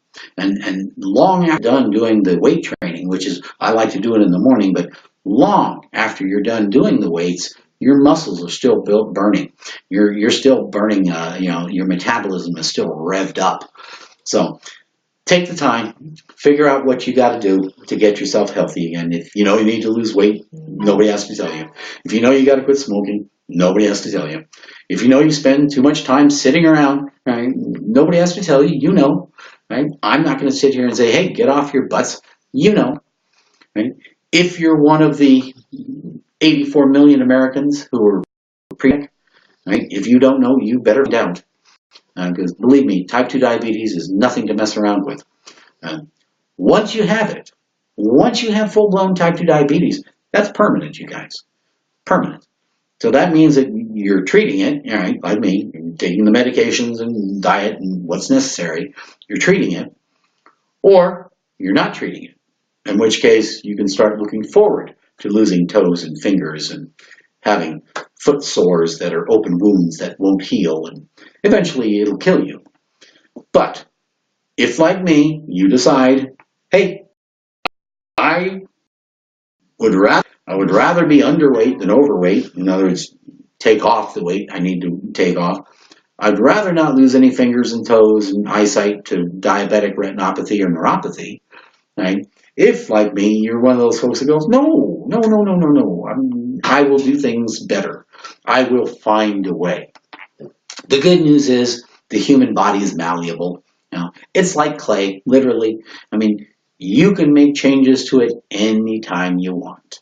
You don't have to do diet plans. You don't have to join programs. You don't have to go to Weight Watchers.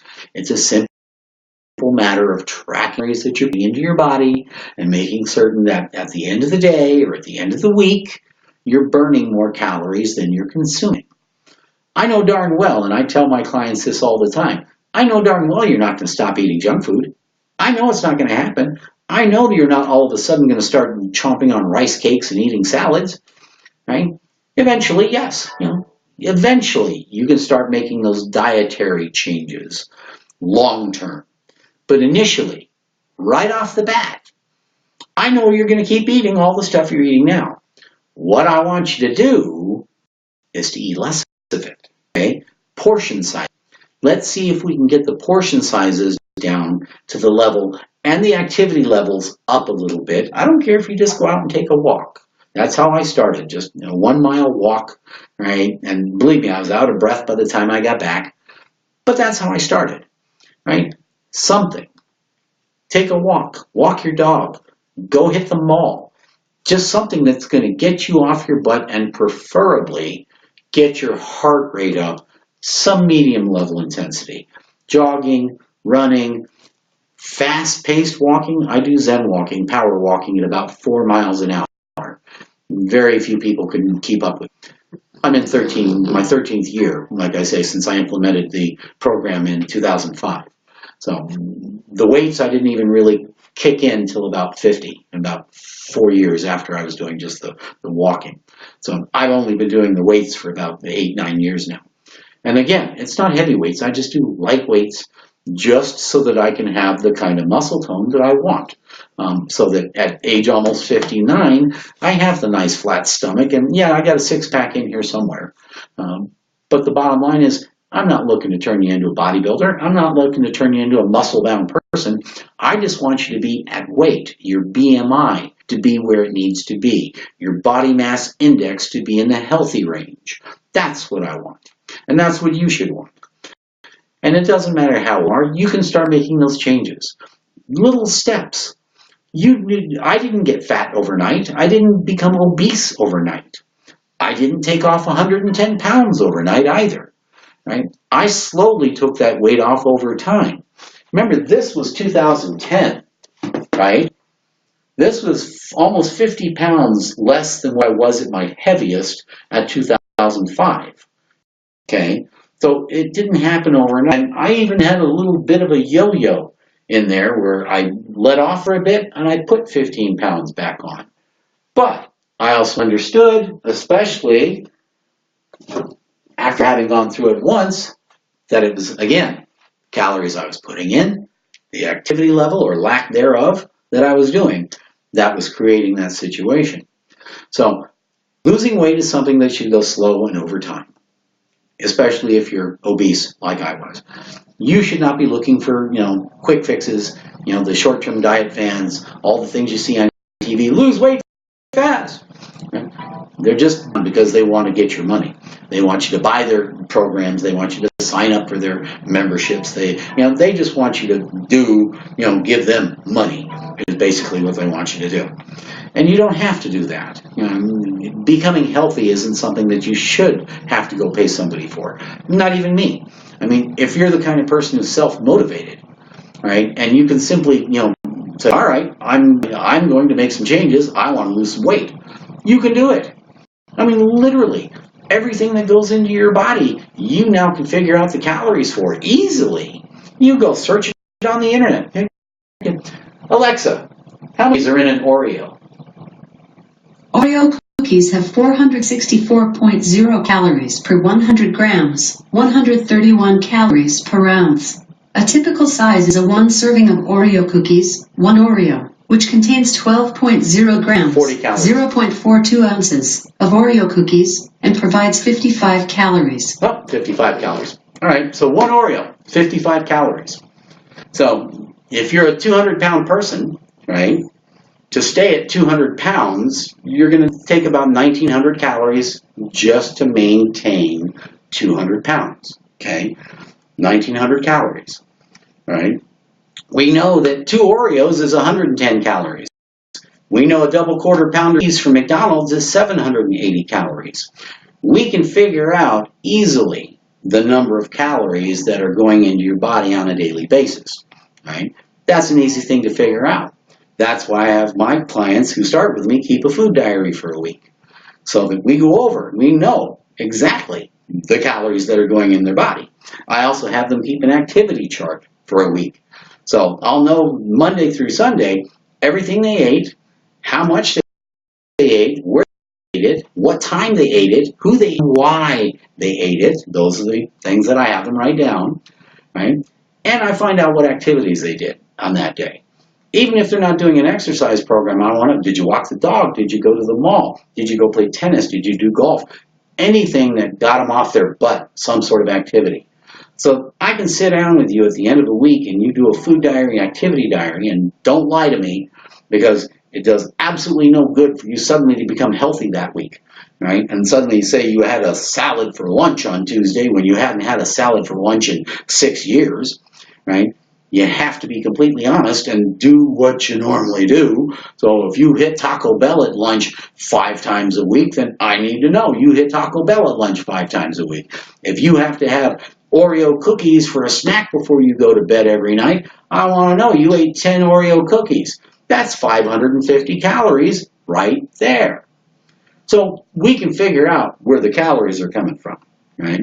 And we can figure out how you can turn a positive energy balance, which means you're gaining weight, into a negative energy balance, which means you're losing weight. It's a simple formula. I've said it before, 3,500 calories. Every 3,500 calories that you consume that you don't burn off in some form of energy, exercise, or autonomic function turns into a pound of fat. Pretty simple. Every 3,500 calories. So if you're, let's say, a 142-pound person like me, I require about 1,300 calories a day for my weight. So anything above and beyond 1,300 calories, I'm gaining weight. If I put on 3,500 calories additional in 3 days, and I do that twice, then I've put on 2 pounds that week. In 6 days, I put on 2 pounds. I can figure that out. You can figure that out. We know these numbers. It's not surgery, if you want to use that term. Right? It really is a simple numbers game. And being healthy overall is a simple balance between 75% what you put in your body, your nutrition, and 25% of what you do with your body, your activity, your exercises. You can't ignore either or. You have to keep that balance.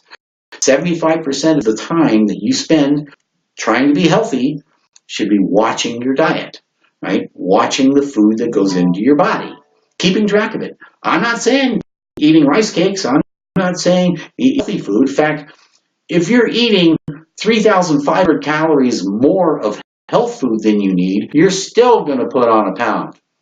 May not be all fat, but a lot of it will be if you're just sitting around.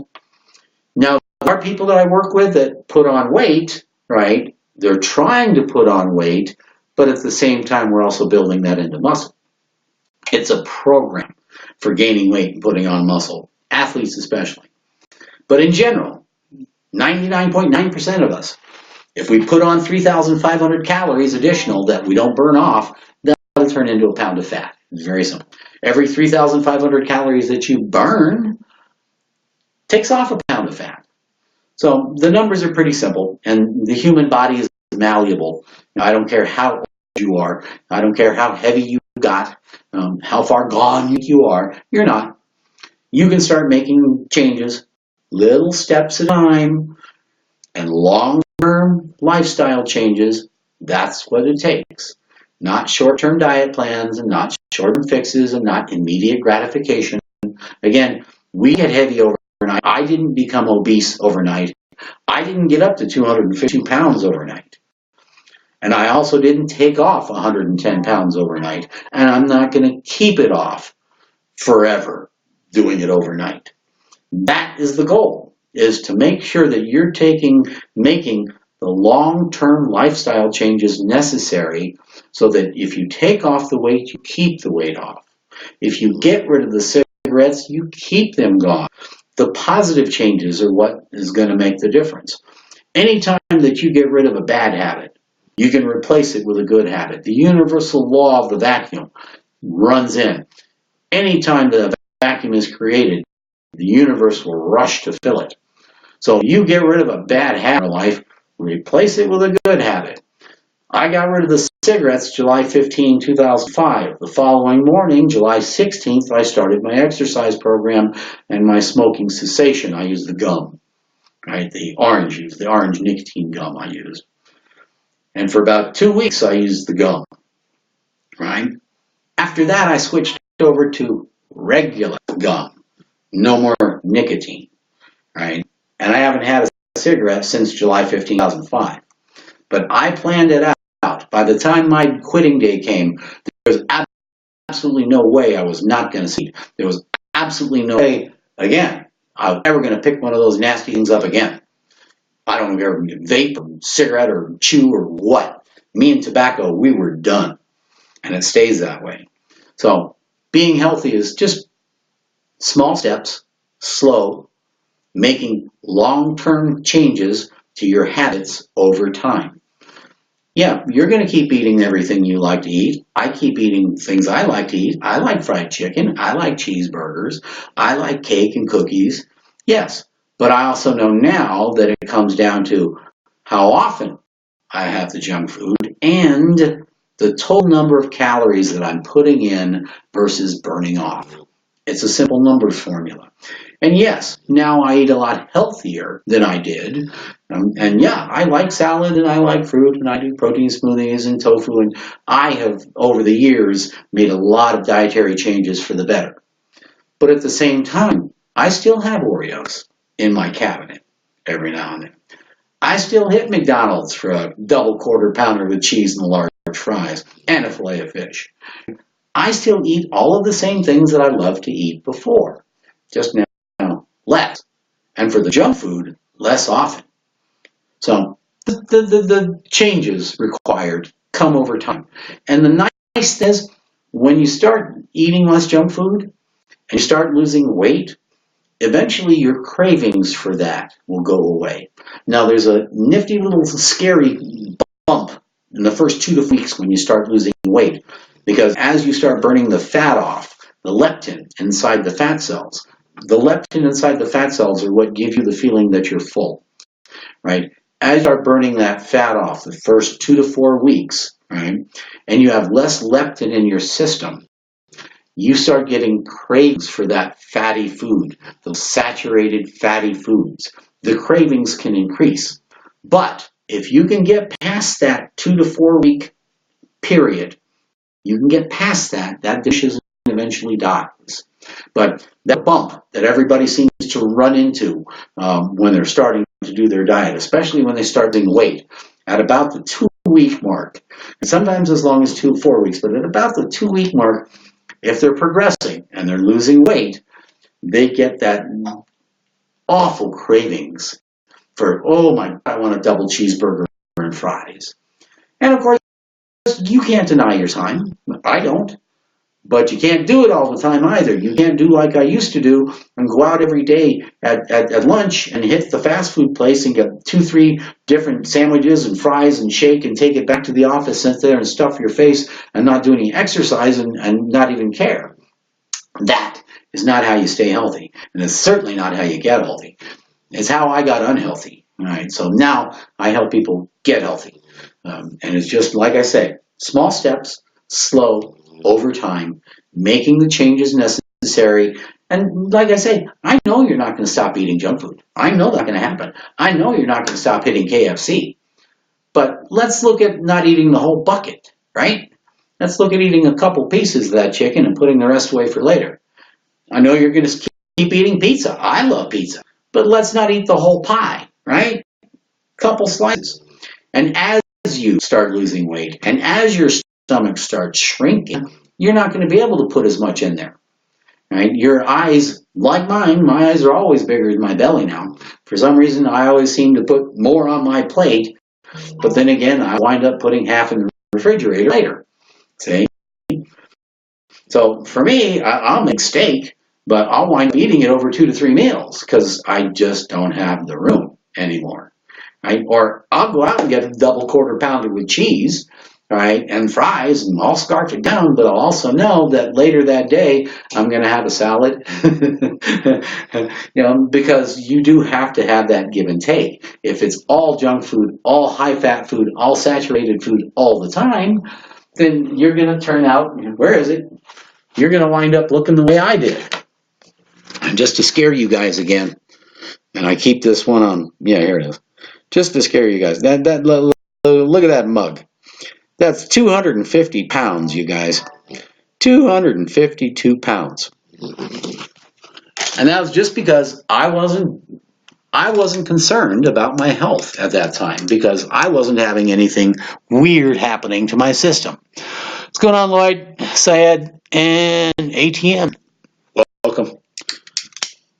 We're just talking about being healthy. We have A couple of epidemics that have hit the United States. Well, a couple of them are recent, and a couple of them have been building. In fact, I put a article on LinkedIn a few weeks back. You can look me up on LinkedIn under Brad Fischel. I put an article up on LinkedIn recently regarding the epidemics that have nothing to do with the flu. Right? Because yeah, we've got the flu epidemic that is hitting right now, but the epidemics that are really knocking us off left and right, the obesity epidemic that's happening right now. 2 out of 3 Americans are either overweight or obese. I know I got caught up in that epidemic because I was obese and overweight. We also have a diabetes epidemic, you guys. 1/4 of America, 1 out of 4 Americans is pre-diabetic right now, on top of the 30 million like me who are already diagnosed. So out of 324 million Americans, 30 million are already type 2 diabetes. Out of the 294 million who haven't been diagnosed with type 2 diabetes, 84 million are pre-diabetic. Means you're right on the list. You can go either way. Now, that's a good bad news situation. The bad news is if you don't do something, if you just continue on the path you're on, you're going to become a full-blown type 2 diabetic like me. And hopefully you won't have to stick needles in your stomach like I did for a year. But with prediabetes, like I say, 1 out of 4 of you now have prediabetes, 25% of the population, right? 84 million Americans. It's probably closer to 30%. 84 million of you. If you do something simple, take off 10%. That's what I tell my clients now. I get a lot of clients that are coming to me with, my doctor just told me I've got prediabetes. A buddy of mine just told me that. He says, doc says I got to lose 30 pounds. I'm pre-diabetic. And first thing he said to me was, I don't want to start eating cardboard. And that's a common thought. Soon as people think, oh my God, I have to lose weight and get in shape, first thing they start thinking is, oh God, I don't want to exercise. I don't feel like exercising. I don't exercise now. Right? The other one is diet. I don't want to go on a diet. I don't want to start eating rice cakes and salads and all the stuff that I hate. And those are the first things that come to mind. And I'm going to tell you now, get rid of them. Don't think about that. Exercise can be anything that gets you off your butt and moving. Okay? Anything that gets you off your tushy and moving. You like to play tennis? You want to go bike riding? You like to, for me, I knew darn well, especially as a former Marine infantry guy, I can walk all day long. So I knew power walking. I can do it anywhere. I can do it place. I can do it on vacation. I could do it in the office. I can do it in the morning. I can do it at night. I can do it anywhere, anytime I go. And when I get done with you guys here in a few minutes, that's where I'm headed. I've got 4 miles to do and get my butt up the road and back. Makes me happy. I put on my headset and I rock out. I couldn't do it in a health club. I bought a health club membership and I went twice. Right? No. At 252 pounds, walking to a health club is not something that is comfortable. And my clients now, especially the ones that I'm helping lose weight, appreciate the fact that we can do what we do on Skype. So I can talk to them and work with them face-to-face, person-to-person, right, and put together these goals and get them off of where I used to be to where I am now themselves without having to walk into a health club to have to do it. So, and that's a key factor. Self-image is when you're heavy, and those of you who are heavy, self-image really does come into play. And that self-image can really get you depressed. It can bring you down emotionally, and then of course that turns into a vicious circle where you start doing comfort food and you start eating to try and dampen those emotions. Same thing can happen if you're in a bad relationship, you have a bad job. I mean, whatever the emotional issues you're dealing with can sometimes turn around and exacerbate a weight issue, simply because you're not thinking about the calories going in as you're sitting there with that pint of ice cream sitting into your face, or that whole pizza pie, or that whole box of 5-pound chocolates. And I watched a lady once put down a whole 5-pound box of chocolates. And one sitting, I was floored. This was when I was a child. But emotional eating, is one of the biggest reasons that we have such an obesity epidemic right now. That and the fact that folks just don't think about it. Getting heavy, getting fat, there are no symptoms. You don't get a sore throat or a runny nose or a fever, right? There is no pain involved in becoming obese. The only pain that comes is when you get diagnosed at your doctor as being pre-diabetic or a type 2 diabetic like me, right? At that point, panic sets in, or at least it can. So I'm here to tell you, you can make the changes, you can lose weight, you can get the diabetes under control, get off that pre-diabetes list, and it's not going to take a whole lot of effort. You don't have to start eating cardboard, right? You don't have to get out suddenly start running marathons, turn into Mr. or Mrs. Exercise. Simple, small steps. Going for a walk every day. Start off there. Get out and walk around the block. Get a pedometer. I used to have the old-fashioned pedometer, that just tracked my steps. $5, right? You go to one of the computer conferences, you probably find one of the trinkets for free, right? But get something that tracks the amount of steps that you take. Smart watches, my watch will do the same darn thing. I have a tracker on my watch, but I don't have my watch on my body the whole time. So if you want to, one of the best things to do is just to get one of them little cheapy trackers, right? So you can track the number of steps you're doing every day and set your goal. 10,000 steps a day is what I'd like to see everybody do. If you're going to do walking, 10,000 steps a day is what everybody should be doing in general, right? I'm going to leave you with the recommendations and a little positive thought before I go. If you're already in shape, okay, you don't need to lose weight. Your doctor's happy with your numbers, right?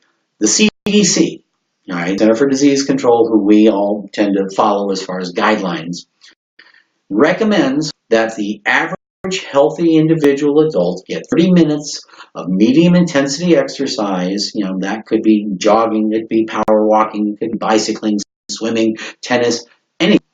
30 minutes of medium intensity exercise 5 times a week, right? That's 150 minutes a week.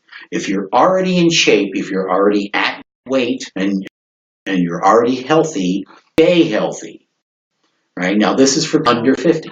If you're under 50 years old, you're already at weight, you're already your numbers are good. You need 30 minutes 5 times a week just to remain healthy. Okay, now this is part of that 25% that I talk about for balanced being healthy, balanced living. 75% your diet, what's going in your system, calories going in. 25% is your activity levels, your exercise, what you're doing to get your metabolism burning. Because you do both. You can't just ignore one or the other, right? So if you can at least get the small steps, take off 10% off your weight. Get off your tush, find something that you can do 5 times a week for 30 minutes that gets your heart rate up to some medium level intensity for your cardio. That is what you need to do if you're already in shape and you're healthy. Okay, you're already at weight. If you need to lose weight, or if like me, you're over 50, you need 60 minutes 5 times a week. 60 minutes of at least medium level intensity exercise, activity, let's not even call it exercise. Let's call it activity. Ping pong. Who likes to play ping pong? That will get your heart rate going if you have a good player, right? Someone to play with. What I'm looking for here, guys, is something that you like to do, that you'll stick with, that you can do almost any time or anywhere, something that's not going to give you limitations, right? Which is why I tell clients, keep your your workout gear in a bag in your car, or keep one in your car. If you are working all day long like I used to do, I used to have to find time when I was doing computer training and working in IT. I used to have to find the time. Either get up early in the summers when it was hot to do my cardio and my weights. I would get lunch. I would get out and do my walking. After work, I would find the time. I would plant it in a schedule. I would literally schedule it, and I still do. In fact, I base my week on my workouts. Now, Well, as a health professional and a certified professional trainer, personal trainer, darn well better. You certainly would not hire me as a personal trainer, like I say, if I looked like this still. Oh yeah, Brad, yeah. I'm going to hire you to help me get in shape. Sure. And believe me, if I'd still been that 250-pound guy with a cigarette hanging out of his mouth, I'd be the last person you'd be looking at for health advice. But because of the fact that I've been there and I've done that, I have gotten rid of the cigarettes, I've gotten rid of 110 pounds, my diabetes is maintained as well as it can be for my pancreas only being half active, and I manage my daily pain. I have constant and ongoing pain, 24/7, 365, not just lower back, but shoulders and hips as well. Put it this way, the pain and the issues that I deal with were bad enough for them to put me on permanent and severe disability in 2013 and take me out of my IT career that I loved. I still love working with people. That's one of the reasons I'm on here.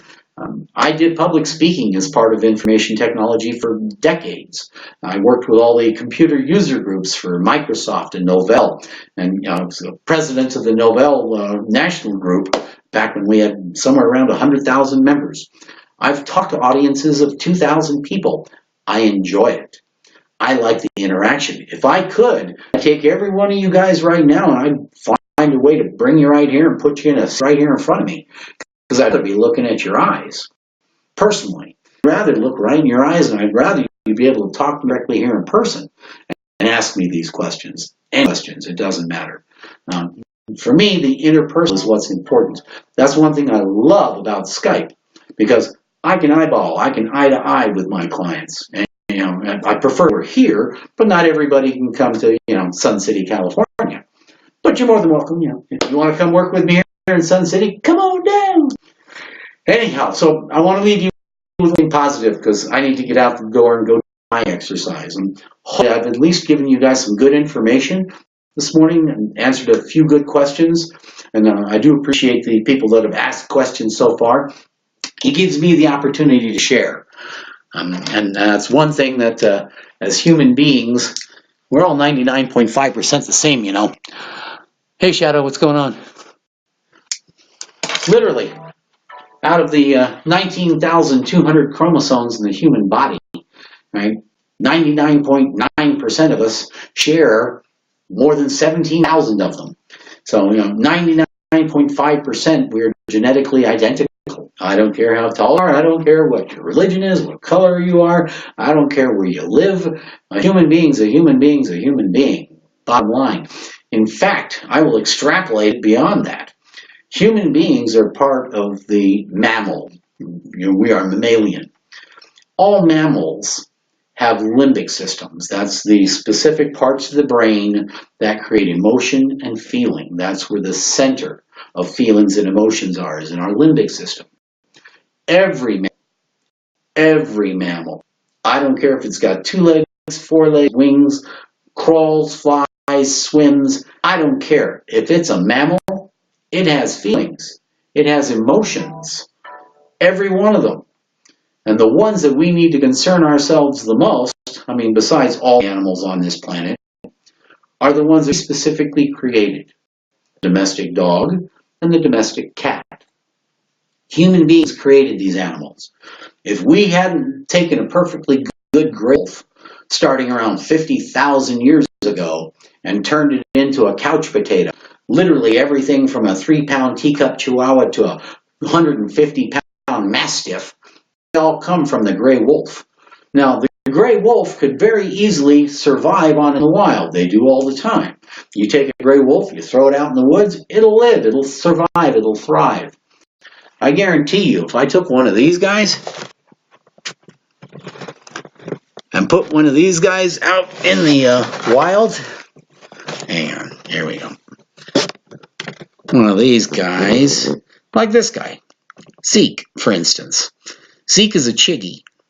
That's a Chihuahua and a Welsh Corgi. He's a rescue. All my animals are rescues. Zachary is a chug, which is a chug, a pug, and a Chihuahua. Well, Zeke's about 4 years old. Zachary, who should have been named Spot, as you can obviously tell why. Zachary's about 13 years old. And Zoe, who has our back to us. Zoe! Zoe! She's ignoring me. Anyhow, Zoe is a Chiweenie. That's a Chihuahua and a Dachshund. And she's about 12 years old. And they're all rescues. They're all rescues with special needs, mostly emotional needs, especially this guy right here, Hansi. Yeah, he was a complete emotional wreck when he came to me, and he couldn't even handle seeing his own shadow. And yes, we were a complete basket case. But all of us mammals, all mammals, and that includes the dogs, the cats, every domestic animal. All right, Zachary, come here. Oh, yeah, growl all you want. This little guy drowned in a pool this close to drowning in a pool in 2010. And I went home at lunch that day. This is when I was still at a house with a pool. I went home at lunch that day, and I couldn't find this guy anywhere. I looked, I searched. Finally, I spotted him in the deep end of the pool, treading water on his side, right? So I dragged him out of the water. He was hypothermic, If he'd been in there much longer, he probably wouldn't be here now. But ever since then, he's had a congestive cough. It's usually worse in the morning. We've tried to have it. There's nothing that the docs can do, and nothing they can treat it with. But at 13, he's still kicking, so I think that's the important thing. But remember, again, all mammals have feelings. All of them. I don't care what kind of mammal it is. If it's a mammal, it's got feelings. So let's see if we can treat the animals on this planet just a little bit better, please. Especially the ones that we created, domestic dogs and cats. If you have the chance, please hit your local shelter or adopt someone today. It'll do your karma good. Anyhow, I'm going to get rolling, you guys. This personal trainer's got to go personally train himself now. If you guys have any questions before I run, let me know. Hey, Kevin, what's going on? Well, appreciate you guys tuning in. Anybody wants to co-host with me later this week, send me a message and I'll do so. But in the meantime, let's everybody get off our butts, see if we can get some exercise going, and generally have a really good day. Guys, take care. I will be back on here tomorrow. If you need anything in between then and now, please reach out to me on any of my social media links. Love to hear from you. And like I said, if you want to quit smoking, I'll help you do that for free. Just reach out to me and we'll do a Skype session. In the meantime, you guys get yourselves off your tushies. Have a great day. Make it a good one. And I will see you guys soon. Everybody smile one more time.